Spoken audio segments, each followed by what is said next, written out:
अस्सलाम वालेकुम। सुबह पाकिस्तान की हंसती मुस्कुराती और रोशन सुबह में मैं हूं आपकी मेज़बान माहनूर कुरैशी और मेरे साथ हैं अस्सलाम वालेकुम। सुबह खैर रिजवान अली अहमद की जानिब से भी और सुबह पाकिस्तान की पूरी टीम की जानिब से भी इस उम्मीद इस दुआ के साथ हम प्रोग्राम का आगाज़ कर रहे हैं कि आप जहां होंगे खैरियत से होंगे और यही दुआ है कि अल्लाह करे आने वाला दिन हम सब के लिए बहुत सारी कामयाबियां लेकर आए, गुजरे हुए वक्त की कोई भी नाकामी कभी पलट कर हमारे सामने ना आए। रोशन सुबह है, चमचमाती धूप है रावलपिंडी इस्लामाबाद में, लेकिन महकमा मौसमियात की पेशगोई मौजूद है कि 21 अप्रैल तक कल से मगरबी हवाओं का सिलसिला बलूचिस्तान में दाखिल हो गया है, बारिशों का बायस बन रहा है और आज शाम से ये पूरे पाकिस्तान में बारिशों का सबब बनेगा। हमारी दुआ है कि अल्लाह करे ये बारिशें इतनी ही हो कि हमारे लिए बाइस रहमत रहें, बाइस ज़हमत ना बने। बिल्कुल जनाब, और ये बारिशों का सिलसिला 21 तारीख तक जारी रहेगा, 21 अप्रैल तक जारी रहेगा और बहुत से एरियाज़ में फ़्लड एमरजेंसी भी नाफिज की गई है। इसमें बहुत ज़्यादा ज़रूरी है कि जब भी आप कहीं ट्रैवल करें, ख़ास तौर पे नॉर्दर्न एरियाज़ में ट्रैवल कर रहे हों, तो वहाँ पे लैंड स्लाइडिंग की सिचुएशन, वहाँ पे बारिश की सिचुएशन क्या है वो देख के जाए। बिकॉज़ इसको रिजवान अगर देखा जाए तो बेमौसमी बारिश भी कहा जा रहा है। हमने पहले भी इस हवाले से बात की, हमारे पास प्रोग्राम में जब भी हम इस हवाले से बात करते हैं तो एक्सपर्ट मौजूद होते हैं और किसानों के लिए भी ये थोड़ा सा आजकल का जो मौसम है काफ़ी डिस्टर्बिंग है, गंदम की कटाई का जो सीज़न है। लेकिन लेट्स सी, बाराने रहमत ही की दुआ करनी चाहिए, हमारे वाटर रिजर्वायर्स जो है वो बढ़ेंगे, ये एक पॉजिटिव एस्पेक्ट है। हम बलूचिस्तान का जिक्र भी जरूर करेंगे कि वहाँ पर 21 अजला में फ्लड इमरजेंसी नाफिज की गई है, 2 रोज़ के लिए स्कूल्स बंद कर दिए गए हैं। शदीद बारिशों की वजह से नदी नालों में तुग़यानी है और जो सूरत हाल है वहाँ पर उसको बेहतर करने के लिए वज़ीर आज़म ने भी खुसूसी हिदायत जारी की हैं। NDMA की जानिब से PDMAs को भी हिदायत जारी कर दी गई हैं, अलर्ट रहने के अहकाम जारी किए गए हैं ताकि किसी भी नागहानी सूरत हाल से बर वक्त निपटा जा सके। बिल्कुल जनाब, और आपकी स्क्रीन पर ये जो फुटेज है आप देख सकते हैं कि बारिश का जो सिलसिला है वो स्टार्ट हो गया। सुबह वैसे रिजवान जब हम स्टूडियो आ रहे थे तो हमें लग रहा था कि आज जो है कोई क्लाउडी वेदर नहीं होगा, लेकिन आज भी बारिश की प्रेडिक्शन है और विद इन सेकेंड्स हम देखते हैं कि मौसम तब्दील होता है और यही क्लाइमेट चेंज है जिसको अब हम देख रहे हैं। ना सिर्फ पाकिस्तान में, अक्रॉस द ग्लोब ये चीज़ें हो रही हैं। दुबई में हुआ, जो दुबई में बारिशें हुई हैं उसकी वजह से विद इन फ्यू आवर्स इतनी शदीद बारिश, इतना ज़्यादा पानी कि दफातर बंद करना पड़े हैं, ट्रांसपोर्ट का निज़ाम रुक गया है। वहाँ पर 45 मिनट तक एयरपोर्ट से परवाज़ों का सिलसिला मनसूख करना पड़ा, मुनक़ता करना पड़ा। दुबई में होने वाली बारिश की वजह से जल थल एक हुआ, सड़कों पर पानी आ गया, ट्रैफिक का निज़ाम मुतासर हुआ। इसके साथ साथ गो के दुनिया के जदीद तरीन शहरों में से एक शहर है, इसके बावजूद ड्रेनेज सिस्टम के मौजूद होते हुए भी इस कदर ज़्यादा बारिश और ये क्लाइमेट चेंज ही के बायस है कि इस कुछ ही वक्त में, कुछ ही घंटों में इतनी ज़्यादा बारिश हो जाती है।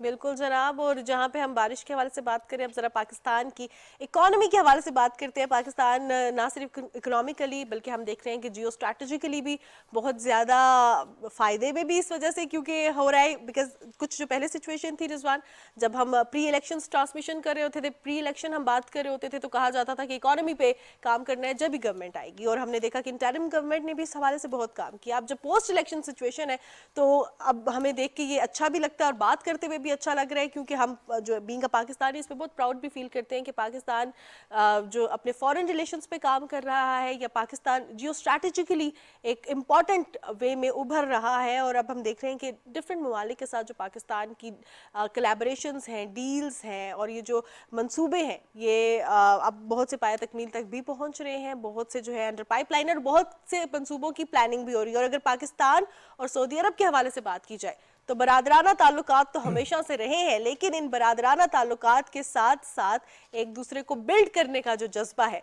वो भी उसकी अब कुछ प्रैक्टिकलिटी में भी हम उसकी सामने वाज़े मिसालें देख रहे हैं। जो हम देख रहे हैं कि सऊदी अरब के वज़ीर ख़ारजा शहज़ादा फैसल बिन फरहान ने पाकिस्तान का 2 रोज़ा विजिट किया आला सतह वफ़द के हमरा। इस मौके पर इसी बरादराना ताल्लुक़ को स्ट्रेटजिक ताल्लुकात में तब्दील करने, तवील मुद्दती तजारती शराकतदारी में तब्दील करने के हवाले से पेशरफ्त हुई। कल अहम मुलाकातें हुई, सदर आसिफ अली ज़रदारी से मुलाकात हुई, इसके साथ साथ वज़ीर आज़म से मुलाकात हुई। SIFC में ख़ास तौर पर ब्रीफिंग दी गई SIFC के क़याम के हवाले से।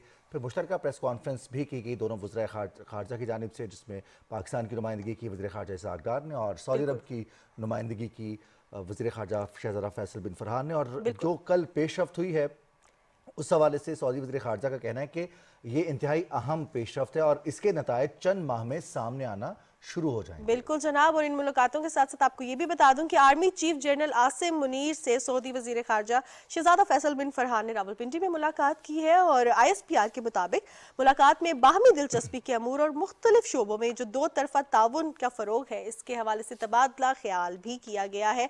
और सऊदी वजीर खारजा ने दोनों मुल्कों के दरमियान स्ट्रैटेजिक ताल्लुकात की अहमियत पर भी जोर दिया है। आर्मी चीफ ने सऊदी वफ्द के दौरे पाकिस्तान को सराहा है और इसके साथ साथ पाकिस्तान की जानिब से हर मुमकिन ताउन की यकीन दहानी भी कराई है। आर्मी चीफ ने कहा है कि पाकिस्तानी अवाम सऊदी भाइयों के साथ अकीदत और मोहब्बत के जज्बात रखते हैं। और अब हम देख भी रहे हैं कि जो पाकिस्तानी ना सिर्फ रिजवान पाकिस्तान और सऊदी अरब का सिर्फ गवर्नमेंट के लेवल पे बरादराना ताल्लुकात है, बल्कि अवाम में जो मोहब्बत है, जो अकीदत का जज्बा है और एक दूसरे से प्यार मोहब्बत, एक दूसरे को बिल्डअप करना, और ये रिलेशंस अब स्टेट लेवल पर भी मजीद मजबूत से मजबूत तर होते जा रहे हैं। जी, अहम मुलाकात का आपने जिक्र किया तो हम बता दें अपने नाज़रीन को कि गुज़िश्ता शब वज़ीर-ए-आज़म मोहम्मद शहबाज शरीफ की जानिब से सऊदी वफ़द के एज़ाज़ में इशाइया दिया गया और इस इशाइये से वज़ीर-ए-आज़म ने खिताब भी किया। और शहज़ादा फैसल बिन फरहान सऊदी वज़ीर ख़ारजा उन्होंने तशक्कुर का इज़हार किया पाकिस्तान की जानिब से ज़बरदस्त मेज़बानी और जिस तरह से उनका खैर मकदम किया गया, जो मुलाकातों की अहमियत रही पाकिस्तान सऊदी अरब ताल्लुकात के लिए, जो ये दौरा कितना कामयाब रहा, उन्होंने इसका भी जिक्र किया। अब हम बात करेंगे इसी हवाले से एक्सपर्ट से जो नज़र रखते हैं इन तमाम मामलात पर, पाकिस्तान सऊदी ताल्लुकात फ्यूचरिस्टिक पर्सपेक्टिव इसका क्या है, और इसी हवाले से डॉक्टर खाकान नजीब ने हमें ज्वाइन किया है। बिल्कुल जनाब, डॉक्टर खाकान नजीब माहिर मौशियात हैं, उनसे ये भी जानेंगे कि इकोनॉमिक एस्पेक्ट्स इसके क्या हैं, कितना ये दौरा फ़ायदा मंद होगा पाकिस्तान के लिए। अस्सलाम वालेकुम डॉक्टर साहब। जी वालेकुम अस्सलाम।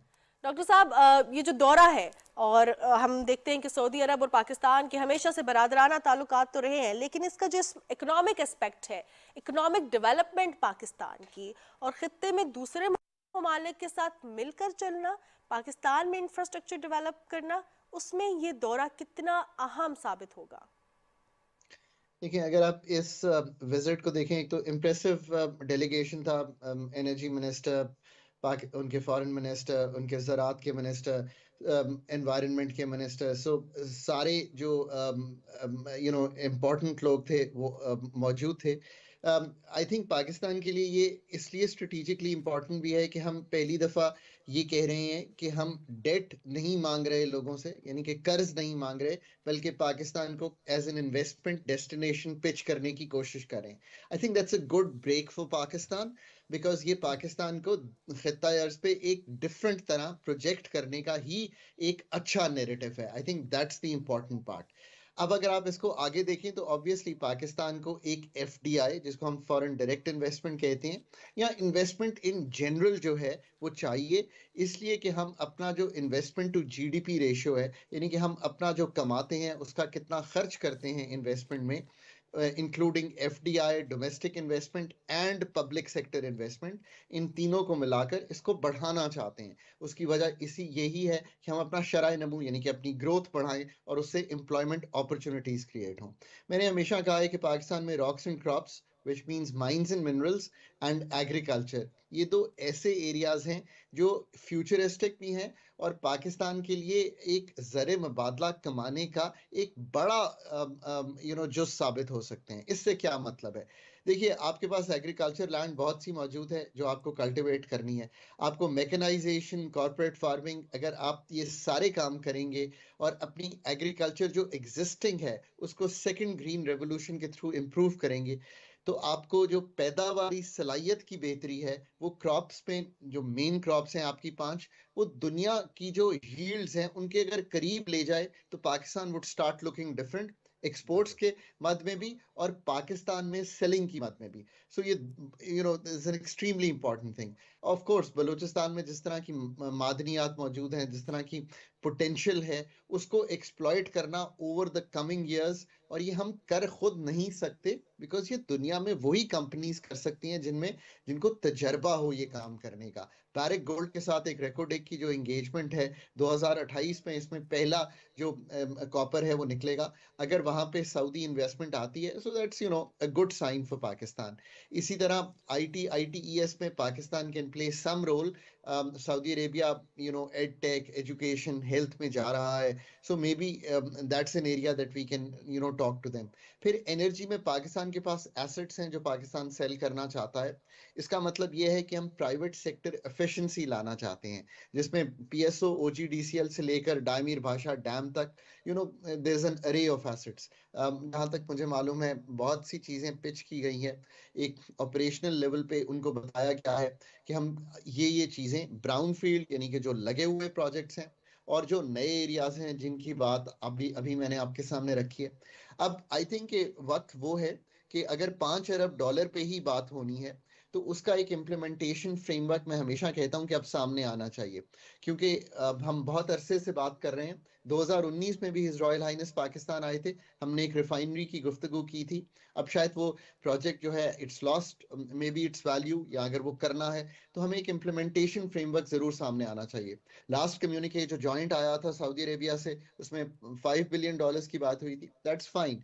तो अब के वो अगले 6 माह में, 1 साल में, 2 साल में क्या क्या सेक्टर्स हैं, क्या क्या प्रोजेक्ट्स हैं, बिकॉज पाकिस्तान की नीड जो है वो in the coming years, we want to as quickly as other nations are doing. Saudi Arabia खुद अपने इंटरनली भी बहुत एक, अच्छा डॉक्टर साहब, ये जिसे जो कहेंगे आपने बात की है कि हमें प्लान नजर आना चाहिए, वर्किंग मैकेनिज्म नजर आना चाहिए, इस हवाले से पाकिस्तानी हुकाम ने तो कल बात की है CIFC के ब्रीफिंग में, लेकिन कल सऊदी वज़ीर ख़ारजा ने भी इस पर बात की है कि मुश्तरका न्यूज़ कॉन्फ्रेंस में उन्होंने इस चीज़ का इजहार किया है कि पाकिस्तान और सऊदी अरब के दरमियान जो ताउन हुआ है और ख़ास तौर पर इस दौरे के दौरान जो जिन चीज़ों पर बातचीत हुई है उसमें होने वाली पेशरफ्त आइंदा चंद माह में नजर आएगी. ये कितना इंपॉर्टेंट है उनकी जानिब से इस चीज़ का इजहार करना? तो आई थिंक अगेन बिकॉज जिन्होंने एक्चुअल में इन्वेस्टमेंट करनी है उनका ये कहना जो है वो ऑब्वियसली तकवीयत देता है इस बात को कि there is a seriousness from their side. Of course Pakistan ने बहुत अच्छा किया है कि एक सीरियसनेस दिखाई है कि इन्वेस्टमेंट पाकिस्तान आए, और फिर हमें ये देखना है कि उसके अब जो जुजियात हैं वो किन सेक्टर्स में आएगी. It must be export oriented. ये मैं हमेशा कहता हूं कि अब पाकिस्तान में बहुत हमने इंफ्रास्ट्रक्चर $25-28 अरब का CPEC के अंडर लगाया. अब हमें मैन्युफैक्चरिंग या एक्सपोर्ट ऑफ रॉ मटेरियल्स उसमें इसलिए जाना है कि ताकि हम अपनी जो एक्सपोर्ट करके जो अपना बैलेंस ऑफ पेमेंट्स है, यानी कि जो बैरूनी खसारे हमें खड़े कर लेते हैं, उनको कंफर्टेबली संभाल सकें और आने वाले दिनों में अपनी एक्सपोर्ट्स को, जो कि 9% हैं GDP का, बढ़ाकर 10, 11, 12, 13 पे ले जा सकें, ताकि सस्टेनेबिलिटी आए पाकिस्तान में और हमें इस डेट ट्रैप से निकलने में मदद मिले. ये सबसे इंपॉर्टेंट पार्ट है इस सारी चीज का. सो आई होप कि उन्होंने कमिंग मंथ्स कहा है, लेट्स होप कि इन दीज कमिंग मंथ्स अगर जो भी अमाउंट्स हों, मुझे अमाउंट से ज्यादा अब इंटरेस्ट ये है कि पाकिस्तान उस मैप पे आए कि हमने पिच किया है पाकिस्तान को, ये 2 प्रोजेक्ट्स हैं, ये 3 प्रोजेक्ट्स हैं, ये 4 प्रोजेक्ट्स हैं जिनमें इन्वेस्टमेंट आना शुरू हो गई है, इंगेजमेंट हो गई है या बाय आउट हो गया है. That would tell a different story about Pakistan कि हम beyond the engagement in the implementation phase जो है चले गए हैं. लेट्स होप कि ये बैंकेबल प्रोजेक्ट्स हैं और उन बैंकेबल प्रोजेक्ट्स में सऊदी अरेबिया भी ये देखता है कि उनको भी फायदा है ये काम करने के लिए, और Pakistan export, earning of hard currency, ये सारी चीजें. फिर हमें ये भी गौर से देखना चाहिए कि इनकी ज्यूरिसडिक्शंस क्या होंगी, कि ये चैलेंज होते हैं तो वो पाकिस्तान कोर्ट्स में होंगे, बाहर होंगे. सो बहुत लीगल फ्रेमवर्क भी सॉलिड होना चाहिए. We are also grateful to Saudi Arabia. उनका एक बहुत बड़ा डिपॉजिट हमारे स्टेट बैंक ऑफ पाकिस्तान में पड़ा हुआ है, उसने भी तकवीयत दी है हमारे स्टेट बैंक के रिजर्व्स को. सो ये एंगेजमेंट जो है इन टर्म्स जो मॉनेटरी एंगेजमेंट है वो डिपॉजिट्स में भी मौजूद है, ऑयल फैसिलिटीज भी हम उनसे लेते हैं. सो ओवरऑल ये एक पैकेज है जिसको हमें आगे लेकर चलना है. बट आई रियली होप कि जो उन्होंने कमिंग मंथ्स का है, that gives me the most comfort कि we would have some tangible result to show to the world that we have not only engaged but we have implemented. Because जो जैसे आप कहेंगे ममालिक हैं जिनको डिफिकल्टी होती है इम्प्लीमेंटेशन फ्रेमवर्क में, फिर वो डिलेज हो जाते हैं चीजें, और वो चीजें जो हैं वो प्रोजेक्ट्स जो हैं फिर सबसाइड कर जाते हैं. नाउ इज द टाइम कि when the iron is hot, both the sides are fully engaged. Let's hope कि we see some kind of tangible results in the coming months. और वो पाकिस्तान के फॉरेन एक्सचेंज रिजर्व्स के लिए भी अच्छे हैं, एंड ऑफ कोर्स जो नैरेटिव है पाकिस्तान का beyond a security state towards an economic state, I think उसको बहुत तकवीयत देगा. صحیح. اچھا ڈاکٹر خاقان، جس طرح آپ نے سسٹینیبلٹی کے حوالے سے بات کی ہے اور پاکستان کے فارن ریزروز کے حوالے سے بھی بات کی ہے، یا اگر ہم دیکھتے ہیں کہ پاکستان میں جو ڈفرینٹ ممالک کی انویسٹمنٹ ہو رہی ہے اور پاکستان میں ڈیولپمنٹ کے پروجیکٹس چل رہے ہیں جن کی ریزلٹس ابھی امید ہے کہ جلد ہی سامنے آئیں گے، کچھ ہی مہینوں میں سامنے آئیں گے، اور ویسے بھی ڈفرینٹ ممالک جو انویسٹمنٹ کر رہے ہیں، اس میں ایس آئی ایف سی کتنا معاون ثابت ہو رہا ہے؟ اب تک کی جو انویسٹمنٹ آئی ہے جب سے ایس آئی ایف سی کا قیام ہوا ہے، یہ کتنا فائدہ مند ثابت ہو رہا ہے؟ خاص طور پہ جس طرح آپ نے کہا کہ ایکسپورٹس بڑھانی ہے، اب اس کا بھی ایک پراپر میکینزم ہے کہ کوالٹی ایشورنس بھی دیکھنی ہے، ہر چیز دیکھنی ہے، تو اس میں ایس آئی ایف سی کا کردار آپ کس طرح دیکھ رہے ہیں؟ یہ آپ نے اچھا سوال کیا. میں ہمیشہ پاکستان گورنمنٹ میں نے بہت کام کیا ہے، اینڈ میری ایڈوائس ہمیشہ یہ ہوتی تھی کہ پاکستان میں جو امپلیمنٹیشن ہے نا، وہ is a matter of good coordination. میں ایس آئی ایف سی کو اس طرح دیکھتا ہوں کہ یہ ایک ہول آف گورنمنٹ اپروچ ہے. یہ ایک انٹر منسٹیریل پروونشل، چونکہ سارے لوگ اس میں بیٹھتے ہیں، اسٹیبلشمنٹ بھی بیٹھتی ہے، پولیٹیکل فورسز بھی بیٹھتی ہیں، تو جو کوآرڈینیشن کا میکنزم ہے، انٹر گورنمنٹل اپروچ ہے، ہول آف گورنمنٹ اپروچ ہے، یہ اس کو تقویت دیتا ہے. ایک چیز. نمبر دو، جو انرشیا سسٹم میں ہے، ہمارے سسٹم میں بہت انرشیا ہے، اس کو ہمیں ایکسیپٹ کرنا چاہیے. فائل موومنٹ سلو ہوتی ہے، دن لگ جاتے ہیں. ای میل دیں لوگ تو جواب نہیں آتا. This is the honestly the way sometimes the government works. So اس کو سب کو اگر آپ نے ٹھیک کرنا ہے ان سب چیزوں کو، سو ایس آئی ایف سی ایک میکنزم فراہم کرتا ہے ان سب چیزوں کو جسے آپ کہیں گے فاسٹ پیس کرنے کا اور بہتر کوآرڈینیٹ کرنے کا. یہ چیز پاکستان کی جو اس وقت کی جسے کہیں گے سسٹم کو چلانے میں ایک مددگار ثابت ہوگی، اور اگین دنیا کو ایک سگنل کرتی ہے کہ وی آر سیریس ٹو جو بھی ہماری کباہتیں ہیں سسٹم میں، چاہے ہم ان کو بائی پاس کر کے آگے چلیں یا ہم ان کو پش کر کے آگے چلیں، ہم آگے چلیں گے. تیسری بات جو بہت امپورٹنٹ ہے، ایس آئی ایف سی میں کیے ہوئے فیصلے چونکہ لا انفورسمنٹ ایجنسیز میں اسپیشلی نیب میں چیلنج نہیں ہو سکتے، تو جو منسٹریز ہماری ڈویژنز یا ایون پروونشل سٹیج پہ کام نہیں ہو پاتے بیکاز لوگوں کو یہ ڈر ہوتا ہے کہ کل کو فیس کرنا پڑے گا لا انفورسمنٹ کا، تو وہ فیصلے جو ہیں وہ کوئکر ہو گئے ہیں. تو جب میں ان تینوں چیزوں کو دیکھتا ہوں تو جو چوتھی اصل عنصر ہے کہ دنیا کو آپ انگیج کریں، تو وہ ایک through a one window kind of, یہ one window is a concept which all only means کہ لوگ آئیں، ایک فیس ہو، ایک فریم ورک ہو جسے وہ انگیج کریں،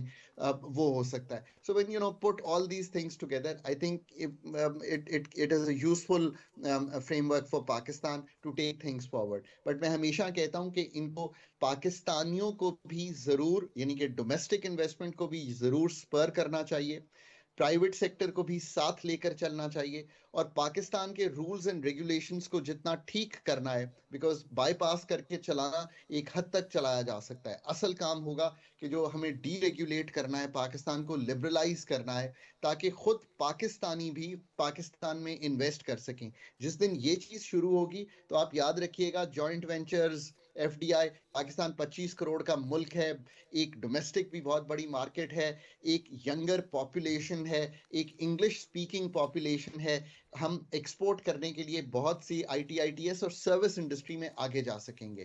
سو یہ ایک ساری چیز ہے. اب ان کو ضرور یہ دکھانا ہے کہ کون سا پروجیکٹ ہے جو ہم کر سکتے ہیں سعودی عربیہ کے ساتھ. باقی یہ ساری چیزیں جو ہیں ان کو جسے آپ کہیں گے ون بائی ون کرتے چلے جانا ہے. ایس آئی ایف سی آخر میں کہوں گا جو چیز میں نے دیکھی ہے ہیلپ فل ہوئی ہے وہ یہ ہے کہ ایک کنٹینیوٹی فراہم کرتا ہے اس چیز میں کہ ہم کرتے رہیں گے وہ کام جس کو ہم نے آغاز کیا ہے. سو پہلے کئی دفعہ یہ ہوتا تھا کہ ہم ایک کام کرتے تھے پھر ہم بریک کر جاتے تھے جب نئی حکومت آتی تھی، things used to get lost in the system.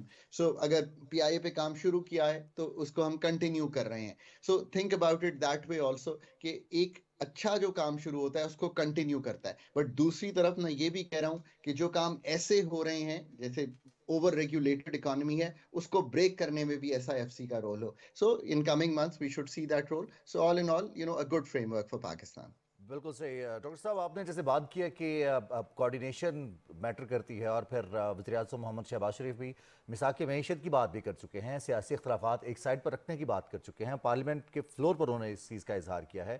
اب ہم دیکھتے ہیں کہ سعودی عرب کا ایس آئی ایف سی کے ذریعے انویسٹمنٹ کرنا پاکستان میں، اس ونڈو کا، اس آپشن کا موجود ہونا کتنی بڑی اٹریکشن ہوگی دیگر ممالک کے لیے، خاص طور پر ڈیولپڈ نیشنز کے لیے، کہ وہ پاکستان میں جو موجود مواقع ہیں انویسٹمنٹ کے ان سے فائدہ اٹھائیں. ہم دیکھتے ہیں چین کی انویسٹمنٹ موجود ہے، باقی ممالک کی انویسٹمنٹ بھی ہے، لیکن ایف ڈی آئی کا جو آپ نے ذکر کیا ہے وہ مزید پرائیویٹ سیکٹر میں، پبلک سیکٹر میں کتنی زیادہ فیزیبل ہو سکتی ہے آنے والے وقت میں؟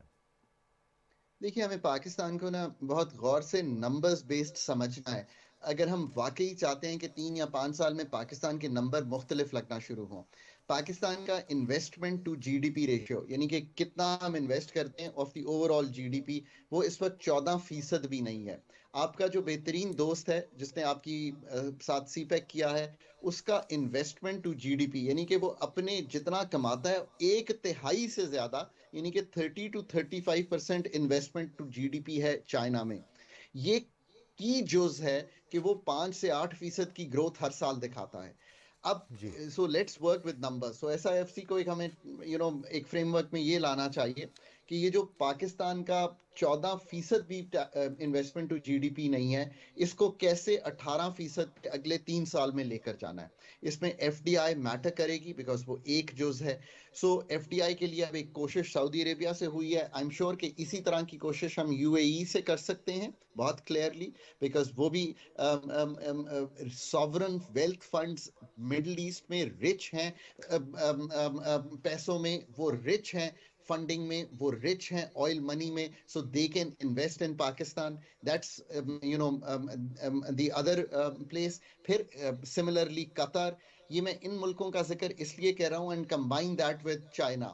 اگر آپ پہلے یہی ٹارگٹ کر لیں اور یہ دکھا دیں کہ they have come to invest in Pakistan and یہ 4 پروجیکٹس ان 4 ایریاز میں سیکیور ہو گئے ہیں، سو آپ ویسٹ کو بھی سگنل دے سکتے ہیں to make an entry into Pakistan. West کو آپ نہ بھی وہ سگنل دیں تو people would start getting interested. So یہ تو پہلا جز ہے. نمبر 2 جز یہ جو ہمارا investment to G D P ہے کہ ڈومیسٹک انویسٹمنٹ کو علیحدہ کرنا ہے پراپرٹی، گولڈ اور ڈالرائزیشن سے. اس کے لیے ڈی ریگولیشن، انسینٹیوائزیشن، یہ زیادہ محنت طلب کام ہے. یہ نمبر 2 کام کرنا ہے. یہ آپ کے 14% کو 18% پہ لے کے جائے گا. اور تیسری چیز، بجٹ کو ٹھیک کریں گے تو پبلک سیکٹر ڈیولپمنٹ پروگرامز کو اور بہتر کریں گے. اگر ہم یہ سارے کام اگلے 5 سال میں کر لیں، میں آپ کو یقین سے کہتا ہوں کہ پاکستان ایک ڈفرنٹ ملک دکھائی دینا شروع ہو جائے گا. بٹ انشاءاللہ that's the hard work that we need to do.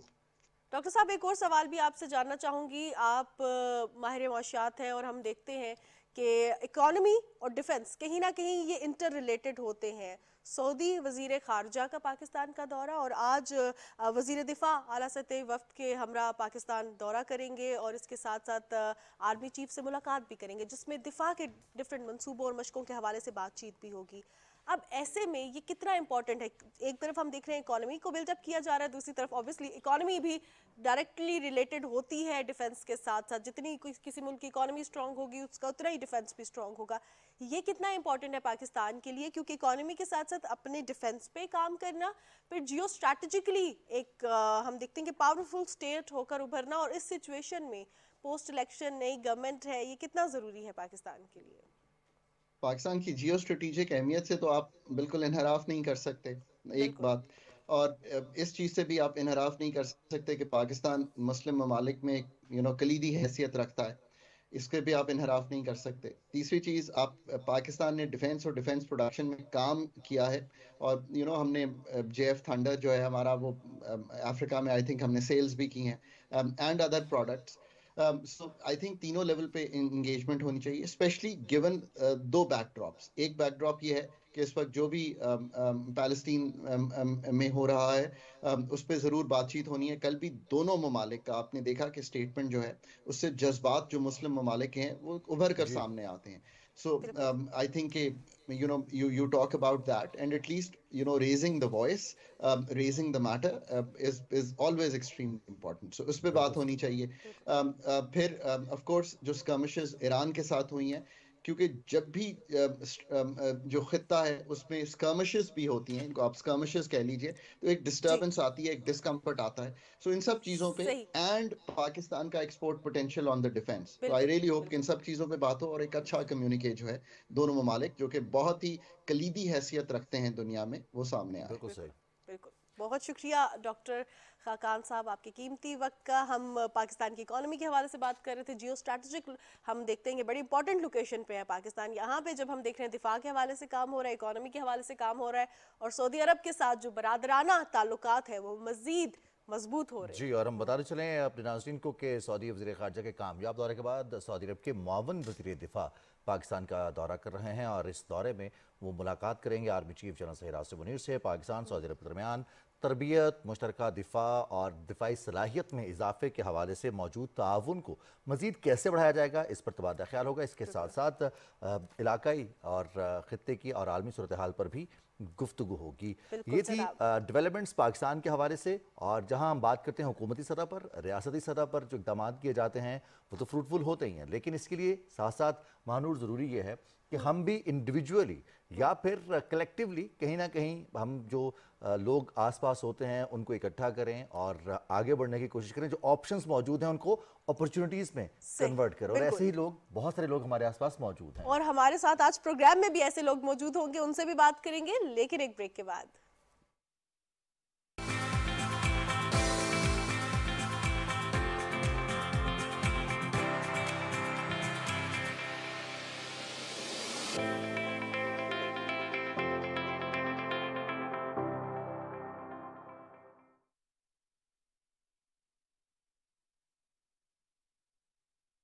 Take कौन सी है 14। मैं हूं तौसीक हैदर और ये है ट्रेन राइजिंग पाकिस्तान की। सबसे पहले आपको लेकर जाते हैं इस ट्रेन के पहले स्टॉप पर, जहां पर प्यारे प्यारे बच्चे हर दिन आपको ले जाते हैं एक नई दुनिया में। चाहे वो VFX और CGI की इमेजिनेटिव दुनिया हो, या स्पेस और गैलेक्सीज की खबरें, तालीम, खेल, सेहत, सियाहत, बहुत कुछ है। आप बताएं आप क्या सुनना पसंद करेंगे? सोशल मीडिया के डॉक्टर से पूछ के बताओ। रील्स लगाएं सुबह दोपहर शाम, और स्टोरीज हस्बे जरूरत। स्टोरीज तो फिल्मों और ड्रामों में होती हैं, जिनके लिए चाहिए होता है एक जबरदस्त सा टीवी लाउंज, खूबसूरत लाइटिंग, रिलैक्सिंग सोफास, ताकि आप अपनी फैमिली के साथ एंजॉय कर सकें। इस सब के लिए चाहिए मगर अच्छी सेहत। रुकना मत भूलिएगा मेरे स्टेशन पर, क्योंकि मैं रखता हूँ सबको फिट। राइजिंग पाकिस्तान की ये ट्रेन हम ऐसे चलाते हैं, N3, N2, N1।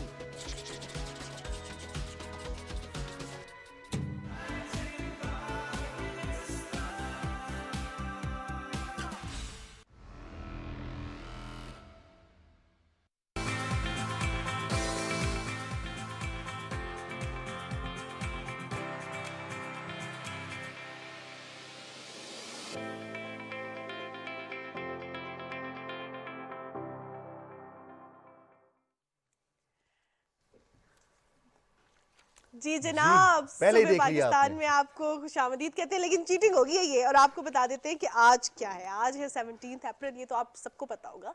लेकिन आज चमगादड़ों का आलमी दिन मनाया जा रहा है। आपको हंसी आ रही होगी सुन के, लेकिन अल्लाह ताला का निज़ाम ऐसा है, ये इकोसिस्टम ऐसा है कि आज बैट एप्रिसिएशन डे बनाया जा रहा है। और ये इकोसिस्टम ही ऐसा है रिजवान कि इसमें कोई भी चीज़ फालतू नहीं है, हर चीज़ का कोई ना कोई फ़ायदा है। और अब आप सोच रहे होंगे कि चमगादड़ का क्या फ़ायदा है? यकीनी तौर पर कोई भी चीज़ बेमकसद नहीं पैदा की गई। अच्छा, आज का दिन जो सेलिब्रेट किया जा रहा है या इस दिन को ऑब्जर्व किया जाता है पूरी दुनिया में, उसका मकसद ये है कि ये सीज़न इस कदर ज़बरदस्त होता है। अप्रैल और मई हम देखते हैं कि हमारे गली मोहल्लों में भी शाम के वक्त में मगरिब से कुछ देर पहले, मगरिब के कुछ देर के बाद हमें चमगादड़ें नज़र आती हैं। और जो इनकी मूवमेंट है, जो इनकी स्पेशलिटीज़ हैं, वो नज़र आती हैं कि अगर ये कहीं पर साकत हो, मुंजबिद हो, तो ऐसा लगता है जैसे ये बिल्कुल छोटी सी कोई मखलूक है। लेकिन जब ये अपने पर खोलकर उड़ना शुरू करती है तो ये एक बड़ी सी तख्लीक बन जाती है। अब इसकी बहुत सारी चीज़ें ऐसी हैं जो खुराक में शामिल है और हमारे लिए बेहतर हो जाती हैं अगर ये उनको खा जाती है, ख़त्म कर देती है दुनिया से।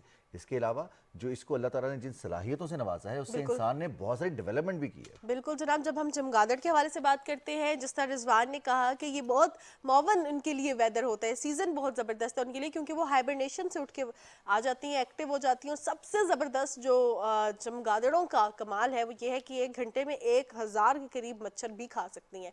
तो जहाँ पे मच्छर बहुत ज़्यादा उन चमगादड़ें भी हों तो आपको जो है ना वहाँ पे कहते हैं ना आप नेचुरल एक अल्लाह ताला का सिस्टम है, एक Mosquito इकोसिस्टम है repellents कि की आपको जरूरत नहीं है। मॉस्किटो रिपेलेंट्स की बिल्कुल जरूरत नहीं होगी, कोई कॉइल किसी स्प्रे की जरूरत नहीं होगी, बल्कि वो अच्छा, खुद ही एक, खा एक, एक और चीज़ भी हम अगले सेगमेंट पर जाने से पहले कि रेडार सिस्टम के हवाले से कहा जाता है कि चमगादड़ का जो सेंसिंग सिस्टम है, जिस तरह से इसकी मूवमेंट होती है, तो रेडार सिस्टम भी कहीं ना कहीं से लिंक्ड है, जो अल्लाह ताला ने सलाहियतें इसको अता की हैं चमगादड़ को। तो हम आगे बढ़ते हैं और कुछ बात करेंगे हम आज के अपने अगले सेगमेंट की, जिसमें नौजवानों को स्किल फ्राहम करने के हवाले से बहुत ज़रा हम बात करते हैं कि एजुकेशन तो मिल जाती है लेकिन उसके साथ तरबियत नहीं मिलती। हमें पता तो होता है कि करना क्या है, लेकिन कैसे करना है ये मालूम नहीं होता। बिल्कुल जनाब, अब कहा जाता है कि ये टेक्नोलॉजी का दौर है, आजकल डिजिटल दौर है, हर चीज़ जो है एक क्लिक के फासले पर है। अब इस डिजिटल दौर से कैसे फ़ायदा उठाया जा सकता है, ये डिजिटल दौर किस तरह काम करता है, इसमें हमने पढ़ना कैसे, सीखना कैसे, काम कैसे करना है, कमाना कैसे है और सरवाइव कैसे करना है, ये सीखना बहुत ज़्यादा ज़रूरी है।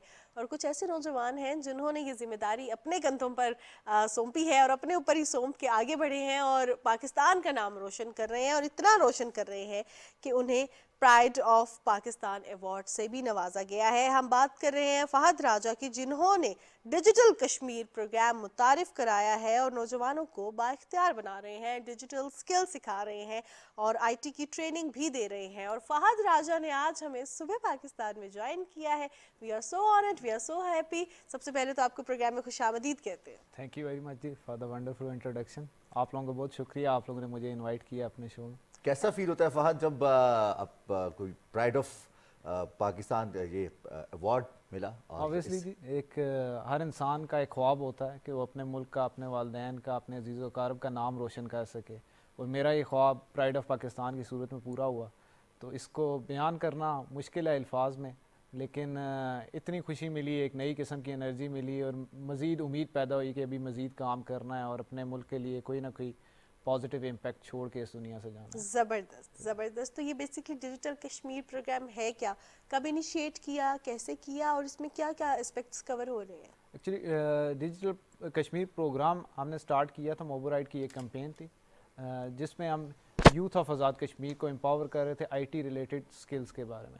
कॉम्प्रिहेंसिव आईटी स्किल्स और जो ट्रेंडिंग आईटी स्किल्स थे उन पर उन्हें ट्रेनिंग्स प्रोवाइड करते थे और उनको बताते थे कि किस तरह आप इन स्किल्स को यूटिलाइज़ करके ऑनलाइन प्लेटफॉर्म्स पे, जो फ्रीलांसिंग प्लेटफॉर्म्स हैं, मार्केट प्लेसेस हैं, उन पे आप ऑनलाइन अर्निंग कैसे कर सकते हो और अपने लिए रेवेन्यू कैसे जनरेट कर सकते हो, अपना कैरियर आईटी की फील्ड में कैसे परसू कर सकते हो, अपने लिए जॉब्स कैसे सिक्योर कर सकते हो और फ्यूचर के एंटरप्रेन्योर आप कैसे बन सकते हो। तो इस सिलसिले में हमने आज़ाद कश्मीर के मुख्तलिफ इलाक़ाजात में, मीरपुर में, बिम्बर में, मुजफ्फराबाद में, बाग में, रावलाकोट में काफ़ी इवेंट्स किए, काफ़ी सेमिनार्स कंडक्ट किए, काफ़ी वर्कशॉप्स की, फिर यूनिवर्सिटीज़ के स्टूडेंट्स के साथ हमने कोलैबोरेट करके उनको इंटर्नशिप्स प्रोवाइड की, उनको सिखाया कि आप जो सब्जेक्ट्स पढ़ रहे हो इनसे आप किस तरह ऑनलाइन प्लेटफॉर्म पे काम कर सकते हो और डिग्री ख़त्म होने से पहले आप किस तरह एक डायरेक्शन लेके अपने लिए एक अपना फेस स्टार्ट कर सकते हो अर्निंग का, फिर आप माश बना सकते हैं। अच्छा, ये बहुत ज़रूरी है कि हमें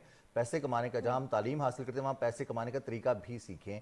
तो अब यकीनी तौर पर आपने इतना कुछ अभी जो गिनवाया है कि सेमिनार्स कंडक्ट हुए, स्टूडेंट्स को इंगेज किया, यूनिवर्सिटीज़, कॉलेजेस, लेकिन इस सफ़र का आगाज़ कैसे हुआ? आइडिया कहाँ से आया कि हमें ये करना है? खुद कुछ मुश्किलात थी या कुछ दोस्तों के मशवरे थे? कैसे आगाज़ किया इसका? इसका आगाज़ ऐसे हुआ कि जिस टाइम मैं यूनिवर्सिटी में से ग्रेजुएट हुआ तो मैं इंटर्नशिप के लिए काफ़ी जगह पे मैंने अप्लाई किया, लेकिन मुझे कोई भी ऐसी इंडस्ट्री मेरी आईटी की फील्ड के रिलेटेड आज़ाद कश्मीर में नहीं थी मेरे। अच्छा। तो मुझे मूव करना पड़ा इस्लामाबाद की तरफ। तो जब मैं इस्लामाबाद आया, मैंने यहाँ पे एक कंपनी में काम किया। काफ़ी अर्सा काम करने के बाद मैं साथ साथ फ्रीलांसिंग भी करता था, मेरी फ्रीलांसिंग अच्छी थी। तो मैंने अपना ऑफिस ओपन किया और साथ अपनी टीम बिल्ड की, और फिर अपनी जब मैं इस्टेब्लिश हो गया, अपने कदमों पे खड़ा हो गया, तो मुझे इस चीज़ का एहसास हुआ कि अब मुझे अपनी कम्युनिटी को कंट्रीब्यूट करना चाहिए कि जो मुश्किलात मुझे फेस करनी पड़ी हैं वो मेरे आने वाले जो दोस्त हैं या आने वाले जो यूथ है उसको ऐसी मुश्किलात मेरे शहर में फेस ना करनी पड़े। क्योंकि कॉन्सेप्ट यही था कि यहाँ पे आज़ाद कश्मीर में हम ऐसी कंपनीज़ बनाएं जहाँ पे हमारे यूनिवर्सिटीज़ के बच्चे आके जब डिग्री से फ्री होते हैं वहाँ पे आके इंटर्नशिप्स कर सकें, वहाँ पे जॉब सिक्योर कर सकें, फिर फ्यूचर में एक ऐसा कल्चर बिल्ड हो सके, एक दूसरे की देखा देखी, वो भी अपने ऑफिस बनाएं, एक कल्चर बिल्ड हो सके ताकि जॉब्स प्रोड्यूस हो सके। ज़बरदस्त। सही। अच्छा फहद, कितने स्टूडेंट्स हैं, कितने नौजवान आप लोगों के साथ एनरोल हैं? और एक और चीज़ आपसे मैं जानना चाहूँगी, जब हम फ्रीलांसिंग के हवाले से बात करते हैं, आज का नौजवान तो ये बहुत ज़्यादा वर्ड यूज़ करते हैं कि मेरी फ्रीलांसिंग अच्छी है, मैं फ्रीलांसिंग करता हूँ, तो माइंड में ये आता है कि शायद कंप्यूटर साइंस पढ़ा हो, शायद बहुत ज़्यादा वो वेब डेवलपमेंट, ग्राफिक डिज़ाइनिंग आती हो, फ्रीलांसिंग ऑब्वियसली। अब लेकिन ये किन किन चीज़ों में हम फ्रीलांसिंग कर सकते हैं? एक नॉर्मल बंदा जो कि जिसके पास स्किल्स है लेकिन उसको कुछ नहीं पता कि कैसे करनी है, वो कैसे आप उसको इनिशियल उस पे सिखाते हैं, बिगिनर लेवल पे सिखाते हैं, या थोड़ा सा एडवांस आप सिखा रहे होते हैं? इसके लिए कोई भी स्पेसिफिक एजुकेशन रिक्वायर्ड नहीं है, लेकिन ये अगर आपकी मैट्रिकुलेशन हो या इंटरमीडिएट का स्टूडेंट हो तो उसके लिए अच्छा होता है, क्योंकि ऑब्वियसली आपको जो कम्युनिकेट करना पड़ता है वो इंग्लिश में करना पड़ता है। तो इसके लिए इंग्लिश लैंग्वेज अगर आपकी अच्छी हो तो आप इसे कर सकते हो। दूसरा फिर ये है कि आपको कोई ना कोई स्किल सीखना पड़ता है, जैसे आपने जिक्र किया graphic designing, web development, app development. इसके अलावा भी अगर आप इस तरह के टेक्निकल स्किल्स ना सीखें, आपको गिटार बजाना अच्छा आता है या आपको ट्यून्स क्रिएट करने आती है या आपको बोलना अच्छा आता है, आपकी कम्युनिकेशन स्किल्स अच्छे हैं, तो आप इस तरह की सर्विसेज जाके फ्रीलांसिंग प्लेटफॉर्म पे प्रोवाइड कर सकते हो। बेसिकली फ्रीलांस ये होता है कि अपनी मर्ज़ी का काम, अपनी मर्ज़ी का दाम, अपनी मर्ज़ी की जगह, कोई 9 to 5 जॉब नहीं है, किसी भी जगह बैठ के आप किसी भी कंट्री के बंदे के लिए कहीं भी काम कर सकते हैं। उसके लिए आपको सिर्फ एक इंटरनेट रिक्वायर्ड है और एक अच्छा सा लैपटॉप और एक अच्छा सा सोफा जहाँ अच्छा, पे ये बड़ी अच्छी बात है, अपनी मर्जी का काम, अपनी मर्जी का दाम। अच्छा, ये बड़े अच्छा है। हम जानेंगे फहद से।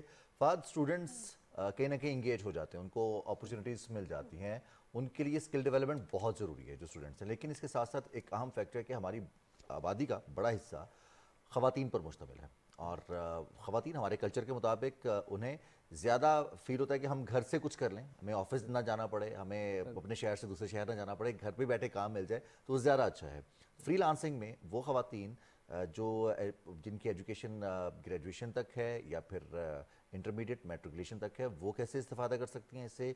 उनको भी आप इंगेज कर रहे हैं इसमें, या फिर सिर्फ यूनिवर्सिटी के स्टूडेंट्स हैं या जो आपसे रब्ता करते हैं उन्हीं को ट्रेन कर रहे हैं अभी? जी बिल्कुल, हमारी कोशिश है क्योंकि फीमेल्स भी बड़ा ज़बरदस्त रोल प्ले कर रही हैं ऑलरेडी फ्रीलांसिंग में, और इसके साथ साथ हमारे आज़ाद कश्मीर में तो 2-3 सॉफ्टवेयर हाउसेज भी फीमेल चला रही हैं। ज़बरदस्त। तो हमारी कोशिश यही है कि फ़ीमेल कम्युनिटी को मज़ीद ज़्यादा से ज़्यादा आगे लाया जा सके। इसके लिए हमने वुमेन एम्पावरमेंट का प्रोग्राम भी एक स्टार्ट किया था।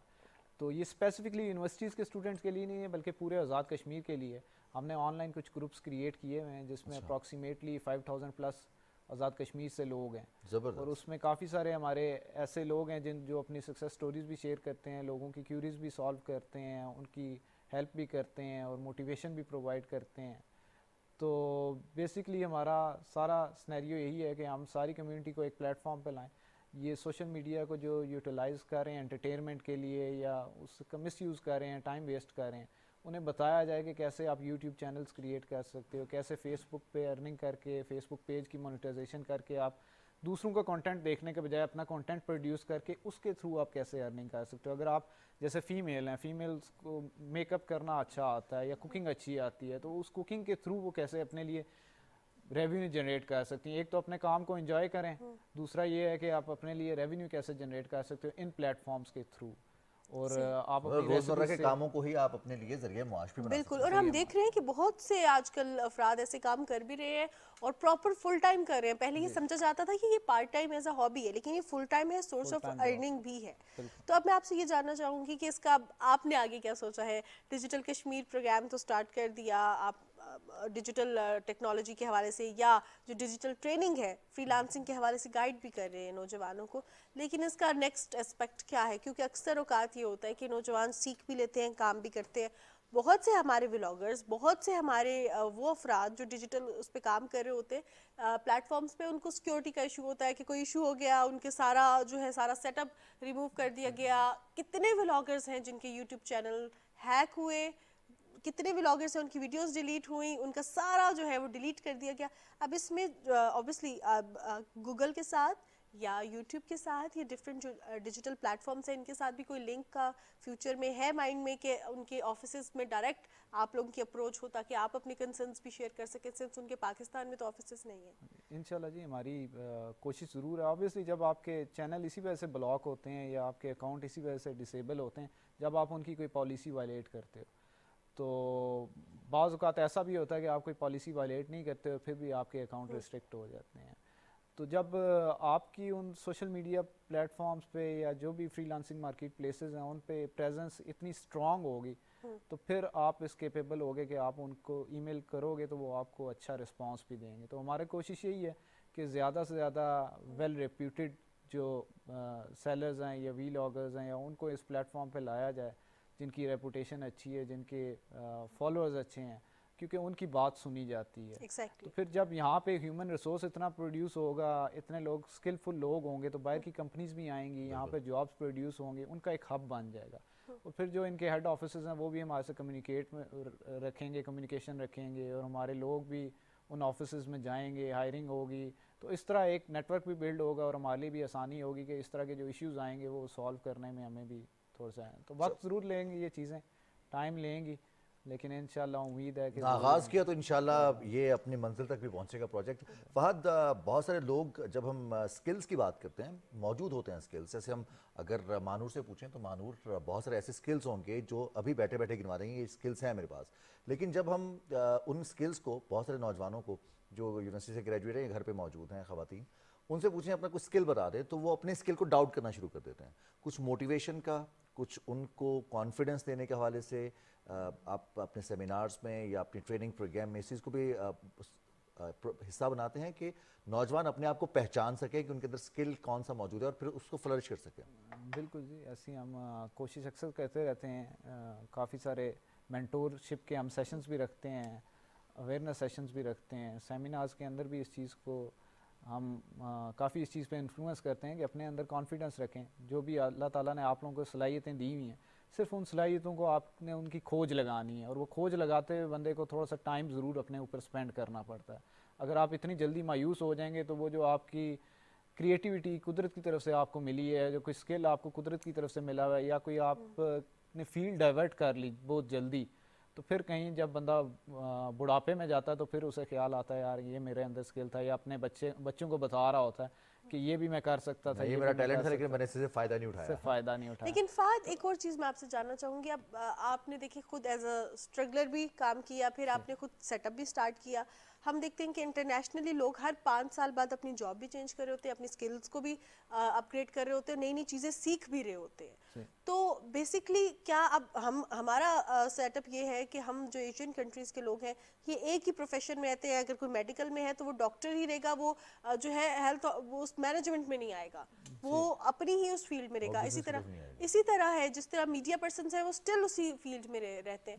اب یہ کتنا ضروری ہے دنیا کے ساتھ کمپیٹ کرنے کے لیے کہ ہمیں ہر 5 سال بعد اپنے آپ کو بھی کچھ اپ گریڈ کرنا ہے, اور خاص طور پہ آپ اس کو کیسے دیکھتے ہیں کہ ہمیں بینگ اے فری لانسر کیا کیا چیزیں آپ کو لگتا ہے پاکستانی نوجوانوں کو سیکھنے کی ضرورت ہے؟ بالکل جی, اپ گریڈیشن تو بہت زیادہ امپورٹنٹ ہے. اگر آپ اپ گریڈ نہیں کریں گے تو بہت جلدی آپ ڈپلیٹ ہو جائیں گے.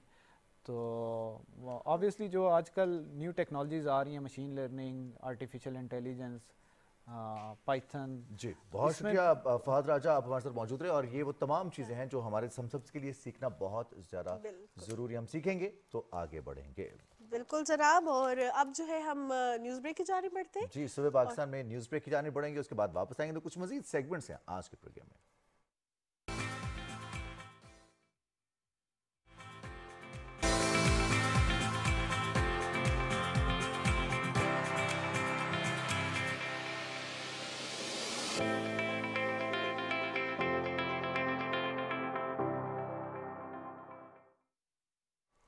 جی جناب, صبح پاکستان میں ایک بار پھر خوش آمدید. اور ہم پروگرام کا سٹارٹ ہی ہم نے آج ڈیولپمنٹ کے حوالے سے کیا.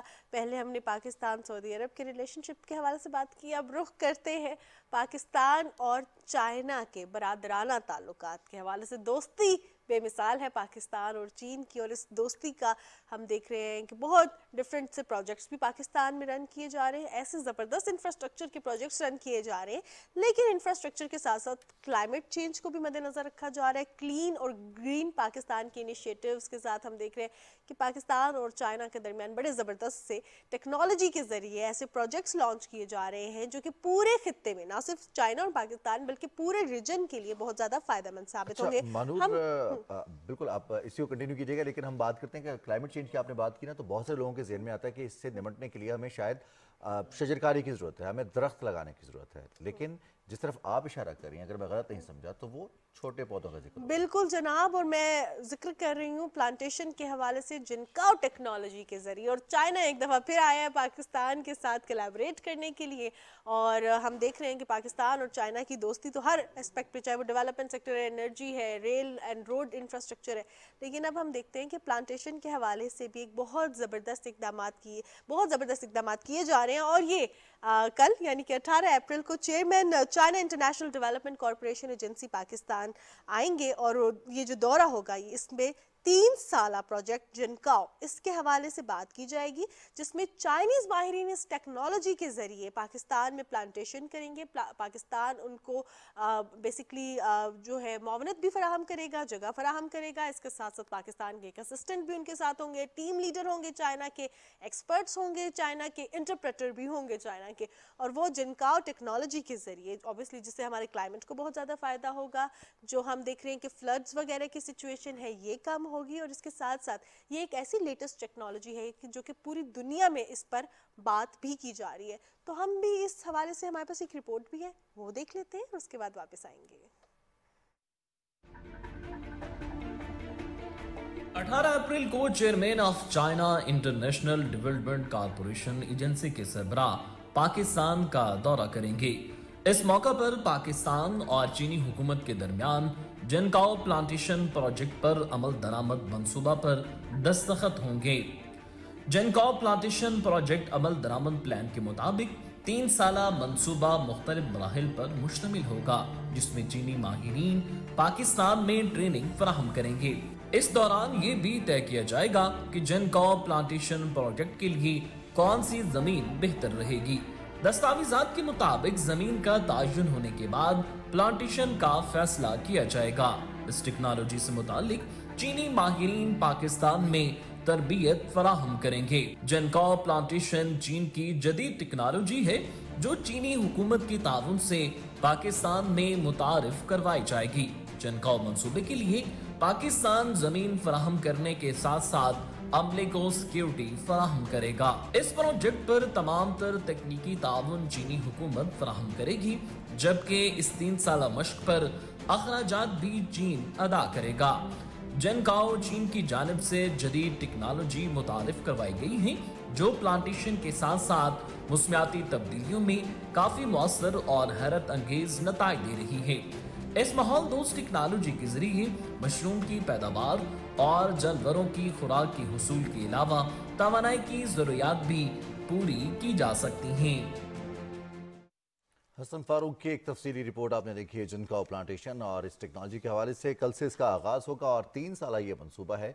इसकी अफादियत इस कदर ज़्यादा है कि जो छोटे प्लांट्स हैं, एक तो ज़मीन को ज़रखेज़ बनाने के हवाले से, फिर ज़मीन की ज़रखेज़ी को बरकरार रखने के हवाले से, जो मवेशी पाले जाते हैं उनका चारा फ्राहम करने के साथ साथ हम देखते हैं कि अब बायो टेक्नोलॉजी के ज़रिए जो तवानाई का हुसूल उसके हवाले से काम हो रहा है वो भी मुमकिन हो सकेगा, क्योंकि ये अगर घास अगर उगेगी, इसको प्लांट किया जाएगा और उसके बाद जब ये सूख जाएगी तो इसके ज़रिए हम एनर्जी भी हासिल कर सकेंगे, बजाय इसके कि हम फॉसिल फ्यूल की तरफ जाएं या फिर हम किसी ऐसे सोर्स ऑफ एनर्जी की तरफ जाएं जिसकी वजह से हवा में कार्बन का तनासुब ज़्यादा होता है और माहौलियात को भी डिस्टर्ब करता है। तो ये एक अच्छा ऑप्शन है, और पाकिस्तान में इसका जो हुसूल है उसमें सबसे बेहतरीन चीज़ ये है कि चीन इन्वेस्टमेंट तो कर रहा है, चीन अखराजात भी बर्दाश्त करेगा, लेकिन इस टेक्नोलॉजी की पाकिस्तान में मुंतकिली और इसके साथ साथ पाकिस्तान में मौजूद लोगों को तरबियत भी फराहम। बिल्कुल, अब जिस तरह आपने कहा कि कल से बेसिकली देखा जाए तो कल सरबराह जिस तरह आपको बताया गया कि China international development corporation agency के सरबराह पाकिस्तान तशरीफ लाएंगे,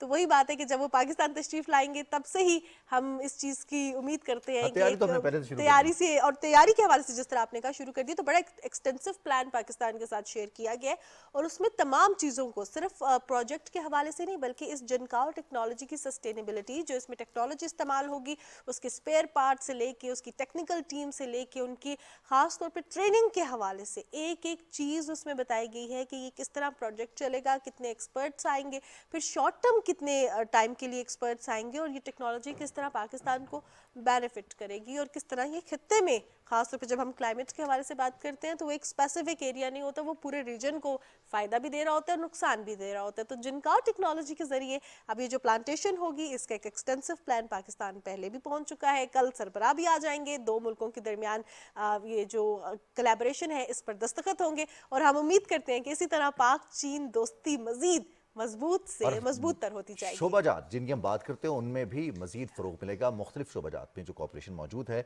उसका अमली सबूत हमारे सामने। अब हम कुछ बात करेंगे सेहत के हवाले से। आज के दिन के हवाले से 17 अप्रैल पूरी दुनिया में हेमोफीलिया के हवाले से आगाही के लिए ये दिन मनाया जाता है। ये एक ऐसा मरज़ है जिसमें इंसान का खून जमना बंद हो जाता है और जिसे हम कहते हैं इम्यून सिस्टम, हमारे वाइट ब्लड सेल्स जो हैं वो कहीं ज़ख्म आता है तो खून अगर बह रहा है तो उसको रोकने में अगर थोड़ी देर हाथ रख लें तो रुक जाता है, लेकिन इस मरज़ का शिकार जो अफराद हैं उनका खून बहना रुकता नहीं है, ब्लड क्लॉट नहीं करता बेसिकली। और वो ब्लड क्लॉट नहीं करता तो किस तरह इसको मैनेज करना चाहिए, क्या होगा, इस पर हम बात करेंगे। लेकिन इस हवाले से हमारे पास एक रिपोर्ट है, पहले वो देख लेते हैं। हेमोफीलिया के हवाले से आप रिपोर्ट भी देख रहे थे, जेनेटिक डिजीज़ है, ये क्यों होती है, इस हवाले से तो आपने रिपोर्ट देखी, लेकिन इसकी मैनेजमेंट क्या है, इसका इलाज क्या है, और खुदा न खास्ता अगर ये बीमारी हो जाए और डायग्नोज हो जाए तो क्या करना है, क्योंकि समटाइम्स कंसीव किया होता है माँ ने और तभी डायग्नोज हो जाती है, तो उसके साथ साथ फिर क्या मैनेजमेंट होती है। इसके साथ द मोस्ट इंपॉर्टेंट थिंग कि जब ये बीमारी हो जाती है तो लाइफस्टाइल क्या होना चाहिए, इस पर बात करने के लिए एक्सपर्ट हमारे दरमियान प्रोग्राम में आज मौजूद है। सुबह पाकिस्तान में हमें ज्वाइन किया है प्रोफेसर हसन अब्बास ज़हीर ने। प्रोफेसर साहब, प्रोग्राम में आपको खुशामदीद कहते हैं। बहुत शुक्रिया। एक तो हमने प्रोफेसर साहब एक डेफिनेशन रिपोर्ट के जरिए भी देख ली, जेनेटिक डिजीज़ है, ब्लड क्लॉट नहीं करता। अब ये कैसे पता चलता है? बच्चा जब पैदा होता है तभी टेस्ट हो जाते हैं, बड़े होकर खुदा न खास्ता कोई ज़ख्म हो तो तब ये डायग्नोज होती है, कैसे डायग्नोज होती है? जी, पाकिस्तान के हवाले से ये है कि यहाँ पे सबसे ज़्यादा डायग्नोसिस जो होती है, और ये बीमारी जो है ज़्यादातर मर्दों में होती है, ख़वातीन में निस्बतन कम होती है। तो मर्दों में क्योंकि हमारे यहाँ छोटे बच्चों में सर्कमसिजन की जाती है तो ज़्यादातर केसेस हमारे उस वक्त पता चलते हैं कि सर्कमसिजन होती है और उसमें फिर जो ब्लीडिंग होती है वो कंट्रोल नहीं होती। और फिर अगर वहाँ पे कोई डॉक्टर है या ख़ानदान वाले पढ़े लिखे हैं और उनको शऊर है तो वो डॉक्टर से मशवरा करें तो फिर डायग्नोसिस हो जाती है। मगर बदकिस्मती से बहुत सारे केसेस पाकिस्तान में ब्लीडिंग डिसऑर्डर्स के जो हैं वो डायग्नोज नहीं होते या प्रॉपरली डायग्नोज नहीं होते। तो डॉक्टर साहब, ये जेनेटिक है, पैदाइशी तौर पर आ जाती है बच्चों में, या फिर ये कहीं से बाद में भी सामने आ सकती है बढ़ती उम्र के साथ भी? नहीं जी, ये जेनेटिक इनहेरिटेड डिसऑर्डर है, एक्वायर्ड डिसऑर्डर नहीं है। तो ये बीमारी नहीं है, ये डिसऑर्डर है? नहीं, ये बीमारी है, खून की मौरूसी बीमारी है, मगर ये मौरूसी बीमारी है, इनहेरिट की जाती है, ये acquire during life time acquire नहीं की जा सकती। एक्सटर्नल फैक्टर्स मुतासर नहीं इसको, वो नहीं हो सकता। सही। अच्छा, अगर डॉक्टर साहब ये बीमारी हो गई है तो क्या इसकी मैनेजमेंट, क्या कोई दवाई होती है, कोई इंजेक्शंस होते हैं कि थोड़ा सा ब्लड थिक हो जाए, या फिर इसकी क्या मैनेजमेंट होगी? जी देखिए, बुनियादी तौर पे ये जो मरीज़ हैं इनमें खून के जमने की सलाहियत जो है वो मुतासर होती है, और वो इस वजह से होती है कि जो भी क्लॉटिंग फैक्टर, बहुत सारे क्लॉटिंग फैक्टर हैं,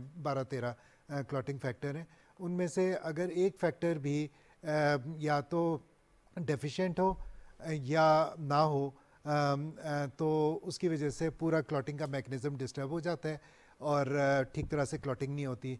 ये माइल्ड फॉर्म में भी हो सकता है, मॉडरेट भी और सीवियर भी हो सकता है, और इवन माइल्ड या मॉडरेट फॉर्म में भी लाइफ थ्रेटनिंग हो सकता है। तो बहुत ज़रूरी है कि ये मुख्तलिफ फॉर्म जो हैं ब्लीडिंग डिसऑर्डर्स के, इनकी प्रॉपर डायग्नोसिस हो कि ये कौन सी वाली ब्लीडिंग डिसऑर्डर है और किस फैक्टर की डेफिशिएंसी की वजह से, और इसकी आइडियल ट्रीटमेंट यही है कि जो फैक्टर डेफिशिएंट है उसकी रिप्लेसमेंट की जाए। क्या ये काबिल इलाज है? जी, यकीनन काबिल इलाज है। बाहर की दुनिया में, वेस्टर्न कंट्रीज़ में जो हीमोफीलिया के मरीज़ हैं वो बहुत वेल मैनेज्ड होते हैं और बहुत नॉर्मल ज़िंदगी गुजारते हैं, क्योंकि वहाँ पे सेहत की अच्छी सहूलियात हैं, और ये जो रिप्लेसमेंट थेरेपी है जो जिसको फैक्टर कॉन्सनट्रेट्स कहते हैं वो वहाँ पे अवेलेबल होते हैं। लेकिन डॉक्टर साहब, एक बात है कि हम अमूमी तौर पर हमारा ये ख्याल होता है कि इलाज, हम कहते हैं कि कुछ अर्सा में दवाई खाई या ट्रीटमेंट लिया, उसके बाद हमें ज़िंदगी हम मामूल के मुताबिक नॉर्मल ज़िंदगी गुजार सकते हैं। लेकिन क्या हीमोफीलिया जो कि एक डेफिशिएंसी है اس میں لائف سٹائل چینج کرنا پڑے گا, عمر بھر وہی ہمیں ٹریٹمنٹ لینا پڑے گا, یا پھر ایک وقت کا ٹریٹمنٹ ہے اور ہم بہتر ہو سکتے ہیں اس میں؟ نہیں جی, یہ لائف لانگ ٹریٹمنٹ بھی ہے اور لائف لانگ احتیاط بھی ہے, کیونکہ بعض دفعہ بلیڈنگ جو ہے اسپونٹینیس بھی بلیڈنگ ہو جاتی ہے, اور اس کو مینیج کرنا ہوتا ہے پھر, یا یہ ہے کہ کوئی چوٹ لگ گئی, یا آپ دانت صاف کرتے ہوئے بھی آپ کے تھوڑا بہت وہ گم سے بلیڈنگ ہو جاتی ہے. بہت ریگولر سا یہ مسئلہ ہے. تو یہ کیا اس میں بھی اتنی زیادہ بلیڈنگ ہو جاتی ہے؟ یہ بھی آؤٹ آف کنٹرول ہو سکتی ہے, شیونگ کرتے ہوئے کٹ پڑ جائے, وہ مینیج کرنا مشکل ہو سکتا ہے. تو ڈیفینیٹلی جن لوگوں کو یہ مرض لاحق ہے ان کو اپنا لائف سٹائل چینج کرنا پڑتا ہے, بہت احتیاط کرنی پڑتی ہے.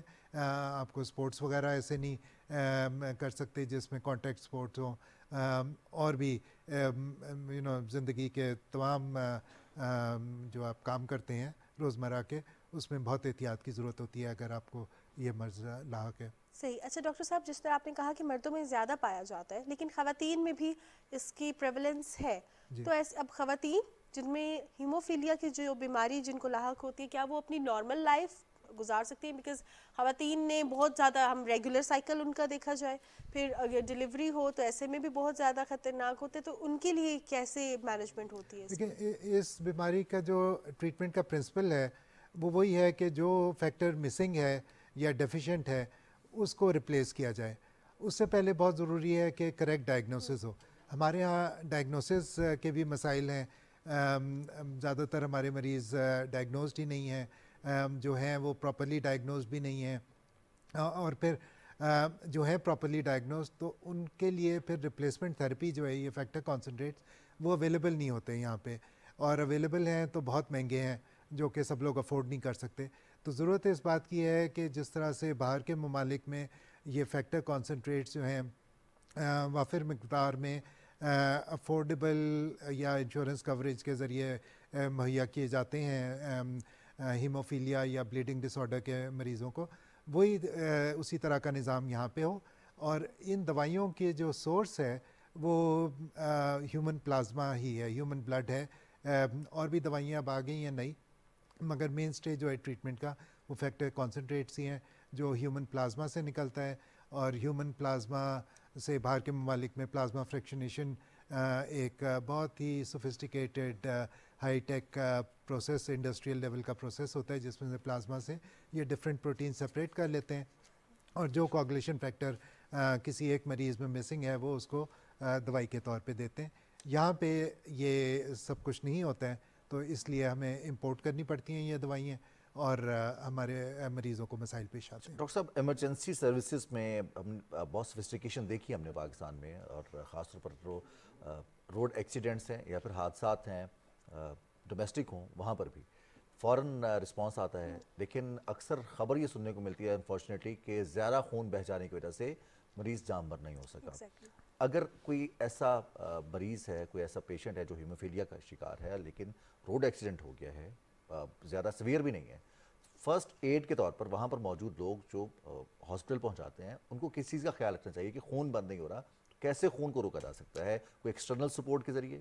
جی, سب سے پہلے تو یہ ہے کہ وہ پریشر دیا جائے. اگر بیرونی طور پہ بلیڈنگ ہو رہی ہے, کوئی زخم ہے جو نظر آ رہا ہے, ادھر پریشر کر دیں. مگر کئی دفعہ ہوتا ہے کہ انٹرنل آرگنز میں بلیڈ ہو جاتا ہے, دماغ میں ہیمریج ہو جاتا ہے, تو اس کے لیے پھر سرجری وغیرہ کرنی پڑتی ہے.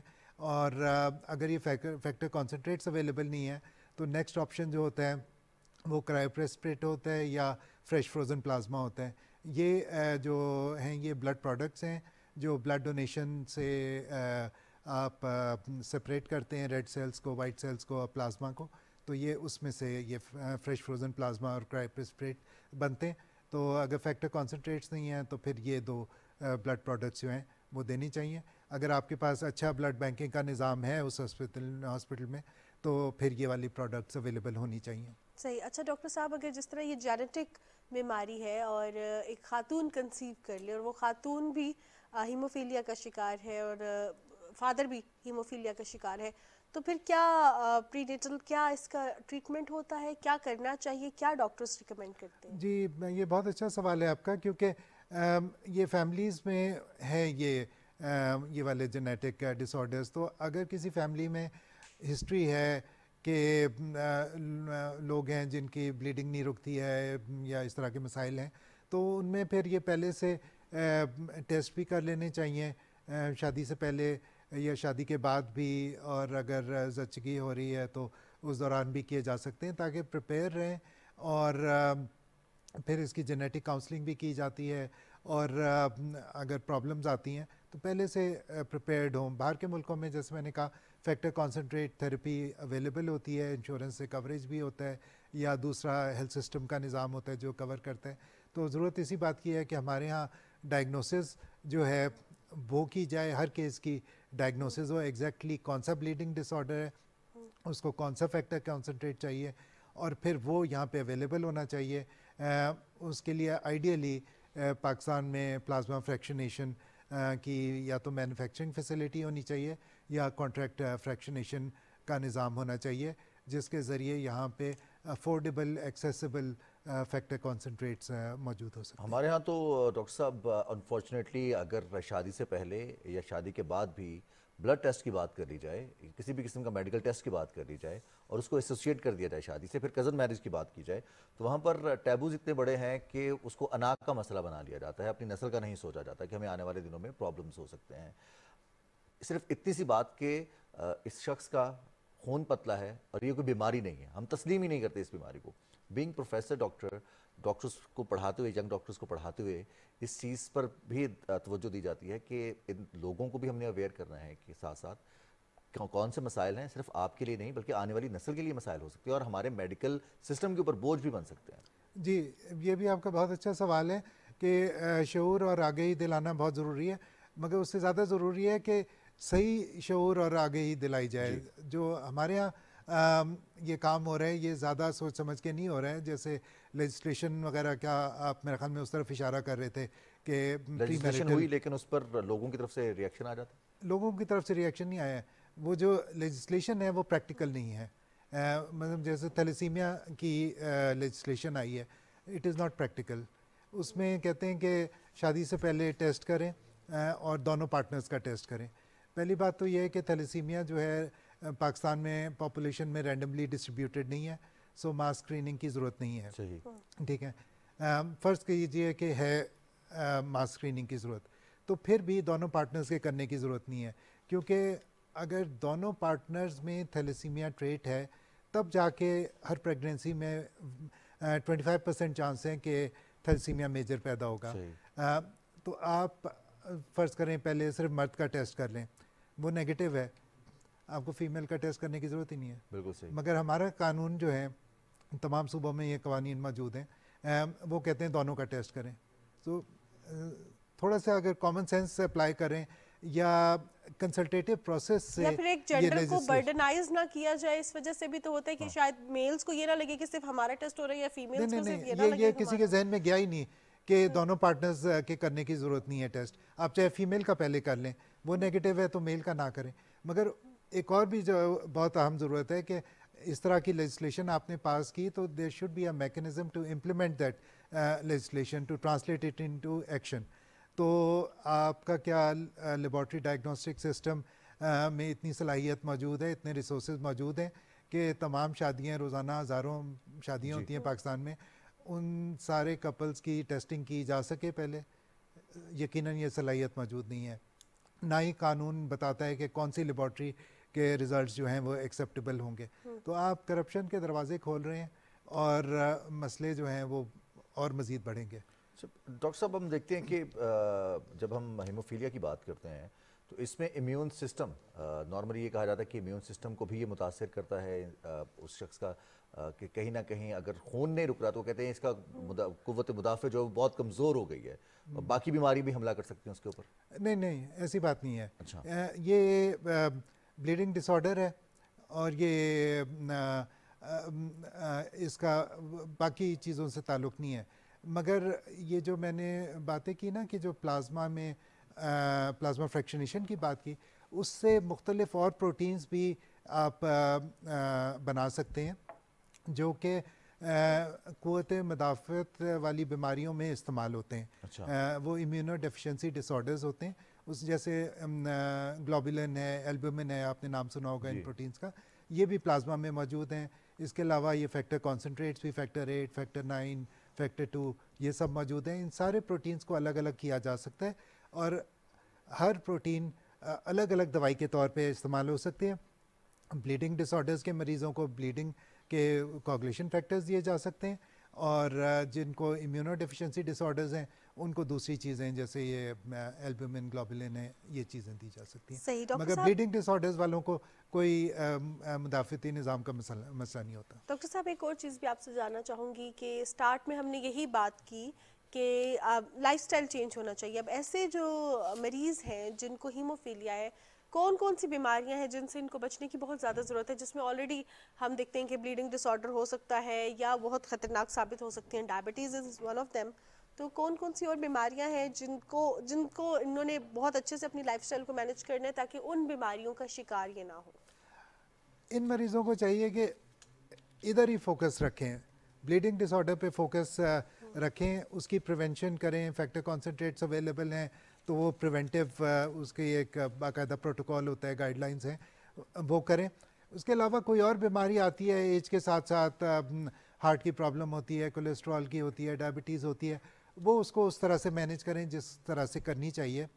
مگر اس کی وجہ سے ان کو بلیڈنگ کے ایپیسوڈز ہونے کی کوئی ڈائریکٹ وجہ تو نہیں ہے. بالکل صحیح. بہت شکریہ ڈاکٹر صاحب آپ کی قیمتی وقت کا. ہمارے درمیان پروفیسر حسن عباس ظہیر موجود تھے. ہیموفیلیا کے حوالے سے ہم بات کر رہے تھے. اور اب ہم کچھ بات کریں گے جہاں خون اگر بہہ رہا ہے تو اس کو روکنا کیسے ہے، یا پھر ہیموفیلیا کا اگر کوئی شکار شخص ہے تو اس کے لیے علاج کیا ہے، ٹریٹمنٹ کیا ہے، اس پر بات کی.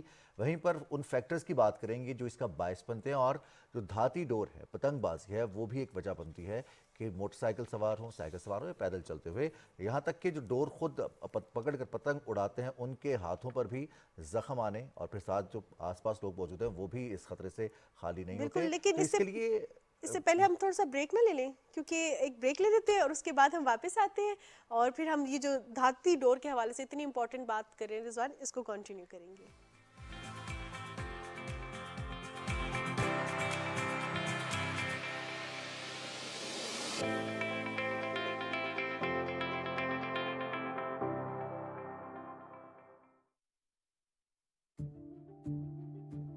سچ کیا ہے اور فریب کیا؟ سچ جاننے کا حق آپ کا بھی ہے اور میرا بھی. کیا کر رہے ہیں ہم سچ کے ساتھ انصاف؟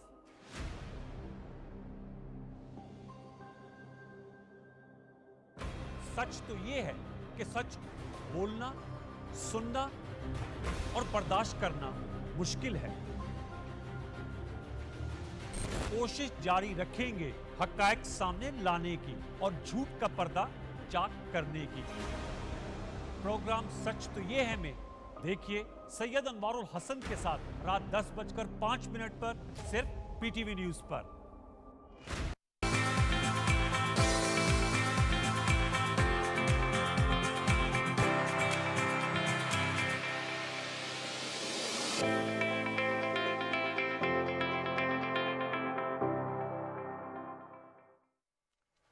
جی تو بریک سے پہلے ہم بات کر رہے تھے سیفٹی کے حوالے سے، اور وہ فیکٹرز جو خون بہانے کا باعث بنتے ہیں ان میں پتنگ بازی، ڈور کا استعمال ایک اہم فیکٹر. ہم نے دیکھا کہ اس ناسور کی وجہ سے بہت سارے لوگوں کی زندگی اجیرن ہوئی، اور نہ صرف ان کو زخم لگے بلکہ بہت سارے لوگ تو جان سے ہاتھ بھی دھو بیٹھے. تو اب اقدامات کیے جا رہے ہیں وزیر اعلیٰ پنجاب کی جانب سے، خاص طور پر موٹر بائک سواروں کے لیے روڈ سیفٹی اور سیفٹی راڈز کے باقاعدہ مہم کا آغاز کیا گیا ہے. بالکل جناب، جو آپ ہماری اسکرین پر دیکھ رہے ہیں یہ سیفٹی وائر گارڈز ہے اور ان کی پابندی کرانے کی سخت ہدایت کی ہے وزیر اعلیٰ مریم نواز نے. اور وزیر اعلیٰ پنجاب مریم نواز نے اس چیز کی ہدایت کی ہے کہ اس کی پابندی کرائی جائے. اب یہ کتنے زیادہ فائدہ مند ہیں یہ تو ہم سب کو اندازہ ہو گیا، کیونکہ جب سوشل میڈیا پر ہم نے ایسے افراد کی پکچرز دیکھی جن کے گلے پہ یا خدا نخواستہ جسم کے کسی حصے پر دھاتی ڈور پھرتی ہے تو کس قدر گہرے जख्म आते हैं और उन जख्मों से बचने के लिए जब हम बाइक पे जा रहे होते हैं तो ये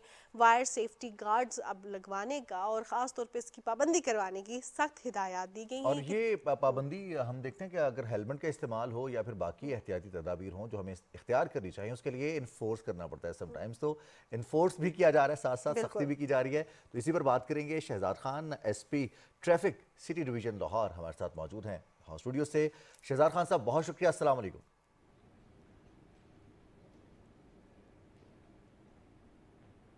जी वालेकुम अस्सलाम, बहुत शुक्रिया।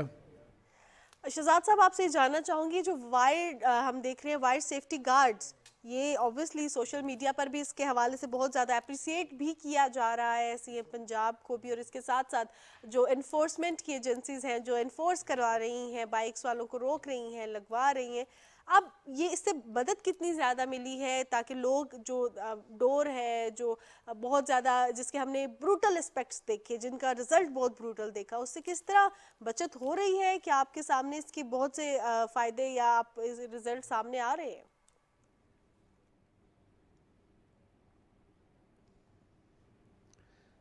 जी देखें, इसमें इस तरह से है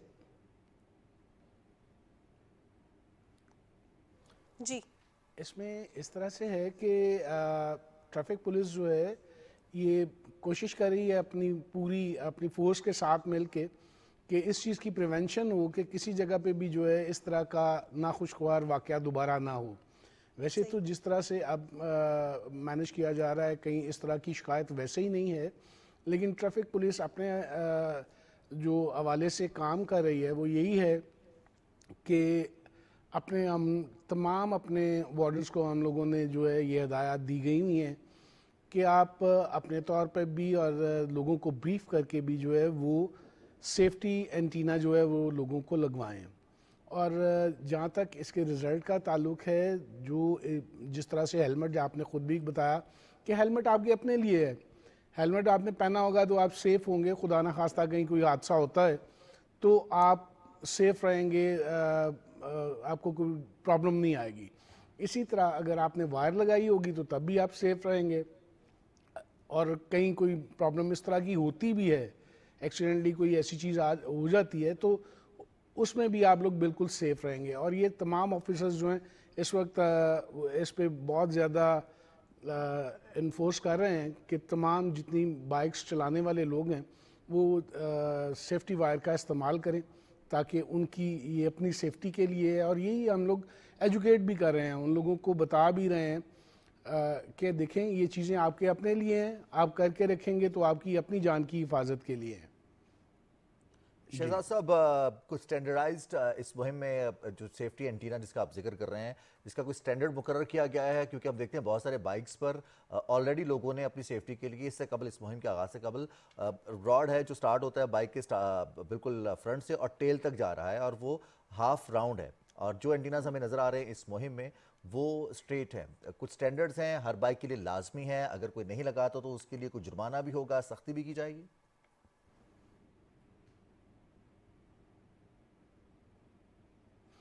नहीं, देखें अभी इस पे कोई कानून तो इम्प्लीमेंट नहीं हुआ, कोई कानून तो लागू नहीं हुआ इस पे जिससे इन्फोर्समेंट वैसे करवाई जा सके। लेकिन जहाँ तक ताल्लुक है ब्रीफिंग का और लोगों को एजुकेट करने का, तो वो हम लोग कर रहे हैं। और जो स्टैंडर्ड की बात आप कर रहे हैं, बेसिक बात ये कि ये वायर आपको अगर कोई सामने से चीज़ जैसे ये दाती डोर है, ये अगर आ जाती है और अगर आपने ये लगाई हुई है तो वो ज़ाहिर है आपके जिस्म को हिट नहीं कर सकती, ख़ास तौर पे आपकी नेक वाले हिस्से को। तो इसको बेसिक देखने वाली चीज़ यही है कि अगर इस तरह की कोई चीज़ होती है तो वो आपके जिस्म पे कहीं असरअंदाज ना हो। बेहतर इसमें जो है वो स्टैंडर्ड यही है कि वो आपने जो स्टार्ट से किया हुआ हो फ्रंट से, वो आपकी बैक तक चला जाए, तो ये सबसे बेहतर है। सही सही। शहजाद साहब, आपसे मैं ये भी जानना चाहूँगी, जिस तरह आपने कहा कि इस पर कोई लॉ नहीं है अभी, ये सिर्फ हेल्प करने के लिए शहरियों को स्टार्ट किया गया है, तो क्या ऐसे में पुलिस क्या किरदार अदा कर रही है? खुद सेफ्टी एंटीनास फिट किए जा रहे हैं, इंस्टॉल किए जा रहे हैं, या ख़ास तौर पे जिन जगहों पे ऑब्वियसली पतंगबाजी तो अलाउड नहीं है, लेकिन जहाँ पे खदशा हो कि खिलाफ वर्जी हो रही है वहाँ पे लोगों को रोका भी जा रहा है बाइक्स को, वहाँ पे साइकिल पे, और ख़ास तौर पे हम बाइक्स के और साइकिल्स के साथ साथ ये भी देखते हैं कि टीनेजर्स भी तो हैं, बच्चे भी तो हैं, साइकिल्स चलाते हैं, रोड की साइड्स पे भी चला रहे होते हैं, गलियों में भी चले जाते हैं, सर्विस रोड्स पे भी जा रहे होते हैं, तो उनके लिए भी क्या ये चीज़ इंस्टॉल की जा रही है, उनको भी थोड़ी सी आगाही फराहम की जा रही है टीनेजर्स को?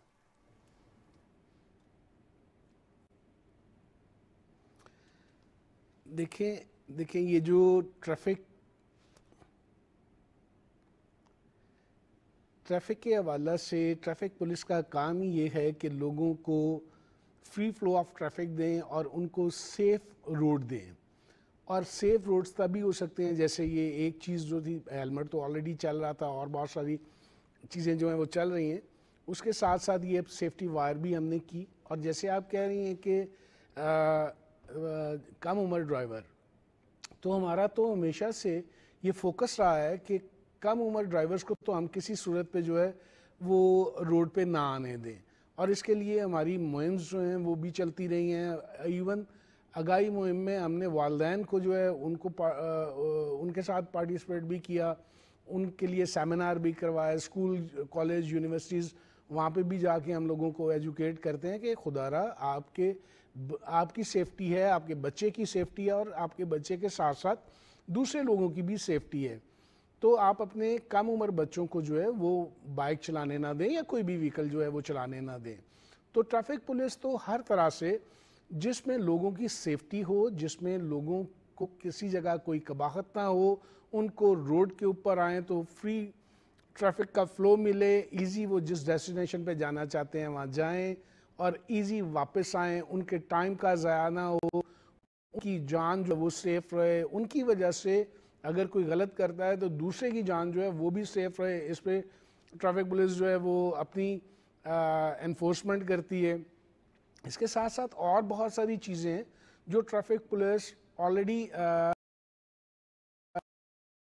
इम्प्लीमेंट करती रहती है। बगैर हमारी जो है वो मुहिम भी चलती रहती है मुख्तलिफ चीज़ों पे। लाइसेंस के हवाले से हम लोग बहुत देखते हैं, वन वे के हवाले से बहुत ज़्यादा देखते हैं, ये ओवरलोडिंग के हवाले से हम बहुत देखते हैं। मतलब वो चीज़ें सिग्नल जंपिंग के हवाले से बहुत सारी चीज़ें ऐसी जो आपके अपने लिए और दूसरों के लिए जो है वो सेफ्टी का बायस बने, उनसे किसी को कबाहत ना आए, किसी को कोई नुकसान ना पहुँचे। तो हमारा मोटो यही है कि आप जब भी घर से निकलें सेफली अपने डेस्टिनेशन पे जाएं और सेफली वापस घर पहुँचें, और उसके दौरान आपकी टाइम की भी बचत हो, किसी जगह पे ट्रैफिक का ब्लॉकेट ना मिले, आपको हर जगह आपको फ्री फ्लो मिले ट्रैफिक का। ये ट्रैफिक पुलिस का ओवरऑल मोटो होता है हमारा। बिल्कुल सही। शहजाद साहब, जैसे आपने जिक्र किया ना कि ट्रैफिक का बहाव अव्वलीन तरजीह है, साथ साथ रोड सेफ्टी अव्वलीन तरजीह है, वहीं पर हम देखते हैं कि ट्रैफिक का निज़ाम दुनिया के किसी भी मुल्क में वो कहा जाता है कि वो उस मुआशरे की, वहाँ पर लोगों की अक्कासी करता है, उनकी तहजीब की अक्कासी करता है। हम देखते हैं कि बहुत सारे लोग वायलेट करते हैं, बाइक्स हाई स्पीड लेन में चल रहे होते हैं, डेड स्लो स्पीड पर गाड़ियाँ एक्सट्रीम राइट साइड पर चल रही होती हैं, तो उनके लिए मुहिमात जो आप आगाज़ करते हैं ताकि शऊर आगाही आए, उनके रिजल्ट्स भी सामने आते हैं, कुछ स्टैट्स, कुछ डाटा रिकॉर्ड मेंटेन किया जाता है इस हवाले से कि कितना फ़ायदा हुआ हमें इन मुहिमात से?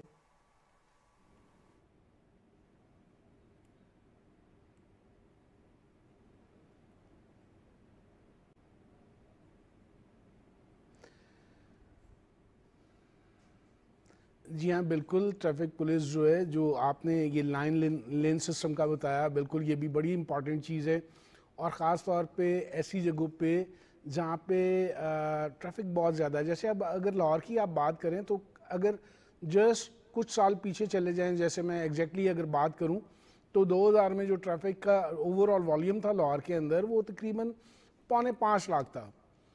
इस वक्त जो वॉल्यूम चल रहा है वो 74 लाख से तजावुज़ कर गया है। अब जब उन्हीं सड़कों पे या अगर 20% या 10% सड़कें बड़ी भी हैं या चेंज भी आई है, नई बनी है, तो लेकिन ट्रैफिक तो 5 से 25 साल में, 24 साल में 5 से 75 पे चली गई, लेकिन उसी तरह से वो स्ट्रक्चर तो चेंज नहीं हुआ। तो लेकिन उसके बावजूद ट्रैफिक पुलिस ने उन्हीं रोड्स पे, उन्हीं जगहों पे आबादी भी जो है कहाँ से कहाँ चली गई, ये इसका वॉल्यूम, व्हीकल्स का ओवरऑल कहाँ चला गया। लेकिन हमारी कोशिश यही होती है कि आप लोगों को सेफ फ्री फ्लो जो है वो दें। इस पे जो आपने बात की, इसके लिए हम लोग गाए बगाए जो है वो कॉलेजेस में, यूनिवर्सिटीज़ में खुद सेमिनार्स करवाते हैं, लोगों को फिर एनफोर्समेंट करते हैं। बेसिक बात जो ट्रैफिक पुलिस की होती है उनमें दो तीन चीज़ें होती हैं कि एक तो हम इन्फोर्समेंट करें, इन्फोर्समेंट के साथ साथ लोगों को एजुकेट करें कि जी ये गलत है, ये आपके लिए भी गलत है, दूसरों के लिए भी गलत है, आपकी गलती की वजह से जो आपको नुकसान पहुंचेगा दूसरे को भी नुकसान पहुंच सकता है। और इस सिलसिले में हम लोग कंटिन्यूसली अपनी मेहनत और अपना जो जितने रिसोर्सेज हैं उनको इस्तेमाल करते हैं, लोगों को बताते हैं कि जी ये चीज़ें जो हैं वो गलत हैं, आप अपनी लेन में रहें। राइट लेन में जो है वो फास्ट गाड़ी चल सकती है, जैसे आपने अभी कहा, स्लो अगर वहाँ पे चलाएंगे तो वो पूरी ट्रैफिक को पीछे डिस्टर्ब कर देगी। इसी तरह अगर बाइक है तो उसको एक्सट्रीम लेफ्ट पे रहना चाहिए, उसको राइट लेन्स में नहीं होना चाहिए। तो ट्रैफिक कंटिन्यूसली अपनी ये मुहिम जो है, आगाही मुहिम, इनको स्टार्ट रखती है, दूसरों को अवेयर करती रहती है। और हमारा मोटो ही है कि हम लोग जो है आपको सेफ रखें और आपकी वजह से अपने दूसरे शहरियों को भी सेफ रखें। सही। अच्छा शहजाद साहब, मैं आपसे ये भी जानना चाहूँगी, क्योंकि हम वायर गार्ड सेफ्टी के हवाले से बात कर रहे हैं और आपने एक जनरल सेफ्टी के हवाले से भी बात की है, तो साइड व्यू मिरर्स ये बहुत ज़्यादा इंपॉर्टेंट होता है, ख़ास तौर पे बाइकर्स के लिए, जो कि हम अमूमन देखते हैं कि जब हम बाइक खरीदते हैं तो सबसे पहले साइड व्यू मिरर्स उतार देते हैं, और अक्सर औकात जो बाइकर होता है, जो राइडर होता है, वो पीछे मुड़ के देख रहा होता है कि साइड से कोई गाड़ी तो नहीं आ रही ओवरटेक करने के लिए, जो कि बहुत से हादसात का बायस बनता है। इसके साथ साथ अब हम देख रहे हैं कि बाइक को वैसे भी, जिस तरह आपने कहा कि फास्टेस्ट लेन में नहीं चलाना, एक्सट्रीम लेफ्ट है, बट स्टिल वायलेशंस तो हो रही हैं। लेकिन इसके साथ साथ अवेयरनेस भी क्रिएट की जा रही है, जैसे आपने कहा कि हम सेमिनार्स भी कर रहे हैं, लोगों को अवेयर भी कर रहे हैं, और सबसे बड़ी अवेयरनेस यही होती है कि रोक लेते हैं बाइक और चालान होता है, और चालान इसीलिए होता है ताकि हमारी बेहतरी हो। अब ऐसे में मैं आपसे ये जानना चाहूँगी कि जब हम सेफ्टी के हवाले से बात करें या वायर गार्ड्स के हवाले से बात करें, तो हमने देखा कि ट्रैफिक पुलिस लोगों को गाइड भी करी है, बता भी रही है, इंस्टॉल भी करी है। अब ये क्या मेन रोड्स पे होता है या गली कूचों में भी ऐसा हो रहा है, जो साइड रोड्स होते हैं या सर्विस रोड्स होते हैं? क्योंकि अक्सर औकात तो वहीं पे पतंगे उड़ाई जाती हैं, डोरे वहीं पे फिर रही होती है, मेन रोड के पास तो बहुत कम पतंगबाजी हो रही होती है। तो क्या इसमें क्या कोई प्रॉपर एरिया भी वो डेडिकेटेड होता है कि इसी में करना है, या different irrespective of area dispersal है और अवेयरनेस क्रिएट की जा रही है?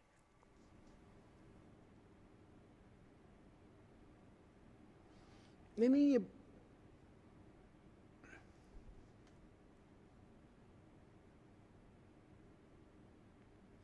नहीं, पूरे इलाके में, पूरे पंजाब में, पूरे लाहौर में स्पेशली, क्योंकि ट्रैफिक पुलिस जो है वो पूरे इलाके में जो है अलग-अलग, क्योंकि इसकी ड्यूटी की नेचर ऑफ ड्यूटी हमारी इस तरह की है कि हम पूरे इलाके में जो है ना वो हमारी ड्यूटी अलग-अलग पॉइंट्स पे लगती है।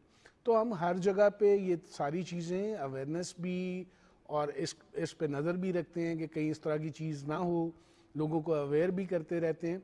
इसमें कोई स्पेसिफिक एरिया नहीं है, इवन कि जो आपके मतलब गली मोहल्ले हैं वहाँ तक जो असेस है वहाँ तक भी हम लोग चेक रखते हैं। और इस पे ख़ास तौर पे आजकल बहुत ज़्यादा फोकस है कि कहीं इस तरह की जो है वो वायलेशन ना हो। और ट्रैफिक पुलिस जो है वो हमेशा ही अपना किरदार जो है वो अच्छे तरीके से अदा करने की कोशिश करती है और करती है। जहाँ तक ताल्लुक़ है ओवरऑल अवेयरनेस के साथ लोगों को जब हम एजुकेट करते हैं तो जाहिर है चेंज तो आती है, इसमें कोई शक नहीं है कि हम सबको। और ट्रैफिक पुलिस जो है, मैंने जैसे आपको पहले भी बताया कि हम लोग रोड्स पे भी जो है लोगों को अवेयर करते हैं, रोडों पे भी एजुकेट करते हैं। खास तौर पे हमारे, क्योंकि सबसे ज़्यादा जो वॉल्यूम है अगर देखें आप व्हीकल्स का, तो उसमें सबसे ज़्यादा वॉल्यूम मोटरसाइकिल्स का है। तो मोटरसाइकिल्स को ड्राइवर्स को हम लोग कोशिश करते हैं कि इनको ज़्यादा से ज़्यादा, मोटरसाइकिल चलाने वाले मोस्टली जो है वो जो हमारे यंग पीपल्स हैं, ये जो चला रहे होते हैं, तो हमारा होता है कि किसी ना किसी एंगल से, वो स्कूल की तरफ से हो, वो कॉलेज की तरफ से हो, वो डिपार्टमेंट की तरफ से हो, या किसी तंजीम की तरफ से हो, हम लोगों के अंदर जो है वो ट्रैफिक को ओबे करने की जो एक शऊर है उसको पैदा करें बेसिकली, ताकि ये देखें ना आप, हम लोग जब यहाँ पे होते हैं तो पाकिस्तान के अंदर होते हैं तो हम लोग कई जगहों पे वायलेशन करते हैं, यही हमारे दोस्त लोग भाई जब किसी दूसरे मुल्क में जाते हैं तो वहाँ तो वायलेशन नहीं करते। ये क्या चीज़ है? ये एक ट्रेंड है जो हमारे ज़हनों में है कि यहाँ पे नहीं है। इसके लिए हम लोगों को एक दूसरे के माइंडसेट को चेंज करना पड़ेगा, हमें लोगों को एजुकेट इन अ सेंस करना पड़ेगा कि भाई मेरे ये जो आप काम कर रहे हो ये आपकी अपनी सेफ्टी के लिए है, अगर आप ये नहीं करोगे तो आपकी अपनी जान को भी नुकसान हो सकता है और आपकी वजह से किसी दूसरे को भी नुकसान हो सकता है। तो इसके लिए मेन चीज़ें जैसे ये आपका मीडिया है ये बड़ा अच्छा किरदार अदा करता है और ज़्यादा करना चाहिए लोगों को एजुकेट करने के हवाले से, उनमें शऊर बेदार करने के हवाले से कि हम लोग कानून की पासदारी करें और अपना और दूसरों का ख्याल रखें।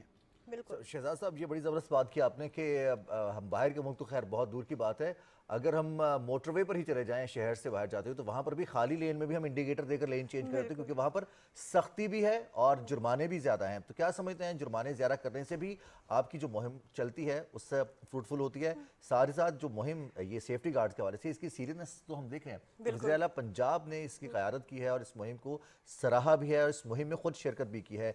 तो सख्ती के साथ साथ थोड़ा सा जुर्माने ज़्यादा करना सोल्यूशन है या फिर खाली अवेयरनेस से आप समझते हैं कि एक दिन हम इस बात तक पहुंच जाएंगे, इस नतीजे तक कि तमाम लोग खुद ख्याल रख सकें?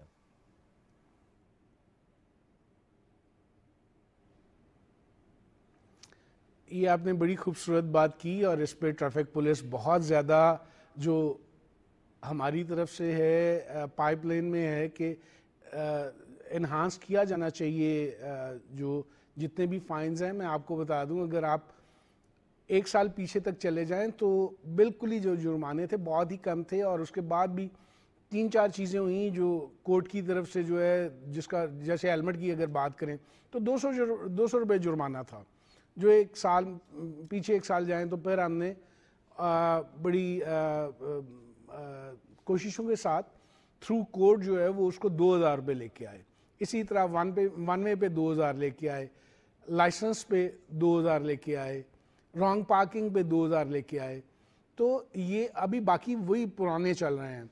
तो ये तो हमारा सबसे पहला कहना ही ये है कि इन्फोर्समेंट तो बहुत ज़रूरी है, और इन्फोर्समेंट भी वो जब आप किसी को अगर इन्फोर्स करते हैं, जुर्माना करते हैं, तो उसको पता भी तो चले कि कुछ जुर्माना हुआ है। अगर 100 रुपये या 200 रुपये या 500 रुपये तक जुर्माना, तो वो तो ऐसा लोग समझते ही कुछ नहीं थे। लेकिन ये चेंज आने से इन चीज़ों में बेहतरी आई। जैसे वन में इसका भी 200 था, जबकि फिर 2000 एनहांस हुआ। तो ये तो बहुत ज़रूरी है। आपने बड़ी खूबसूरत बात की। बेसिक ट्रैफिक को ठीक करने के लिए जैसे मैंने कहा कि 3 चीज़ें होती हैं। नंबर 1 है एनफोर्समेंट, नंबर 2 है एजुकेशन, नंबर 3 है रोड इंजीनियरिंग। ये 3 चीज़ें अगर आपस में मिली हुई होंगी और प्रॉपर तरीके से चल रही होंगी तो ट्रैफिक हमेशा बेहतर रहेगी। तो मेरी बिल्कुल आपके साथ मैं बिल्कुल एग्री हूँ कि जुर्माने जो हैं वो और ज़्यादा होने चाहिए, और बाकी भी जितने लॉज हैं। सही, बहुत शुक्रिया शहजाद खान साहब, आपके कीमती वक्त का। आपने वायर सेफ्टी गार्ड्स के हवाले से बात की और ख़ास तौर पे बड़ी इंपॉर्टेंट बात की कि अवेयरनेस तो क्रिएट की जा रही है, लेकिन इस पे अवाम पे भी बहुत ज़्यादा जिम्मेदारी आयद होती है कि हमने अपनी सेफ्टी के लिए ना सिर्फ बाहर, क्योंकि हम मोटरवे पे भी ये कर रहे होते हैं जहाँ पे हमें पता होता है ट्रैफिक पुलिस ने खड़े होना है, वहाँ पे फ़ौरन सीट बेल्ट जो है हम बांधते हैं, वहाँ पे अपनी स्पीड भी जो है हम नॉर्मल रखते हैं, इंडिकेटर भी देते हैं, इशारा भी नहीं तोड़ते। बल्कि अब एक बहुत अच्छी चीज़ हुई है रिजवान, जो कि पहले नहीं होती थी, लेकिन अब देख के अच्छा लगता है कि अब जो हमारी ज़ेब्रा क्रॉसिंग है इसके ऊपर भी गाड़ी खड़ी नहीं करने दी जाती, ताकि अवेयरनेस क्रिएट की जा सके। उसकी रीज़न ये है कि अब सेफ सिटी कैमरास हैं बड़े शहरों में, और उसकी मदद से अब उनको इंटीग्रेट किया जा रहा है और ऑनलाइन चालान भेजे जाते हैं। अगर आपने ज़ेब्रा क्रॉसिंग पर गाड़ी खड़ी की है तो आपको फ़ौरन से पहले अपने मोबाइल पर मैसेज आ जाएगा कि आपने ये वायलेशन किया और आपको 1000 रुपये का जुर्माना कर दिया गया है, जो कि एक दफ़ा अनफॉर्चुनेटली मेरा भी हुआ। اور یہ بہت ضروری ہے. میں نے اس بات کو تسلیم بھی کیا, جرمانہ تو ہم پے کرتے ہیں لیکن اس کے ساتھ ساتھ اس چیز کا خیال رکھتے ہیں کہ ہمیں جہاں ہم خود معلوم ہے ہم اپنے دوستوں کو, اپنے فیملی ممبرس کو آگاہ کریں کہ یہ قانون موجود ہے تو ہمیں ہی اس کو امپلیمنٹ کرنا ہے, ہمیں اس کا ساتھ دے رہا ہے. اگر کوئی وائلیٹ کر رہا ہے تو آپ اس کو بتا سکتے ہیں کہ یہ ون وے ہے, یہاں سے مت جائیے, آپ کو جرمانہ بھی ہو سکتا ہے, آپ کا لائسنس بھی معطل ہو سکتا ہے. اور یہ بہت زیادہ ضروری ہے. سم ٹائمز ہمیں لگتا ہے کہ ہمیں جرمانہ کیوں ہو گیا, ہم یہ نہیں سمجھتے کہ یہ ہماری زندگی بچانے کے لیے جرمانہ ہوا ہے. اور اکثر اوقات ہم بتاتے ہیں نا کہ ہمارا وہ فلاں اس جگہ پہ ہے, اس ادارے میں ہے, ہم یہ کرتے ہیں,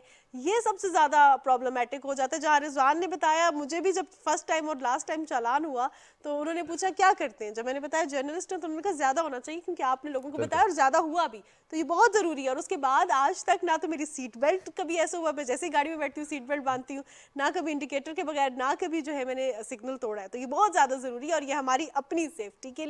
اور اس پر آپ نے یہ دیکھنا ہے کہ جب بھی آپ کو کوئی یہ کہے کہ آپ کو پھر بھی چالان ہوگا وٹ ایور یو آر, تو یہ آپ کی زندگی بچانے کے لیے کہا جا رہا ہے. اس بندے کا شکریہ ادا کریں اور اپنے رولز کی جو ہے آپ نے اس کی پاسداری کرنی ہے, وائلیشن نہیں کرنی. اسی بات پر پروگرام کا اختتام کرتے ہیں. اپنی میزبان ماہنور قریشی اور رضوان علی کو اجازت دیجیے. انشاءاللہ کل صبح آپ سے ملاقات ہوگی. اپنا بہت سارا خیال رکھے گا. اللہ حافظ.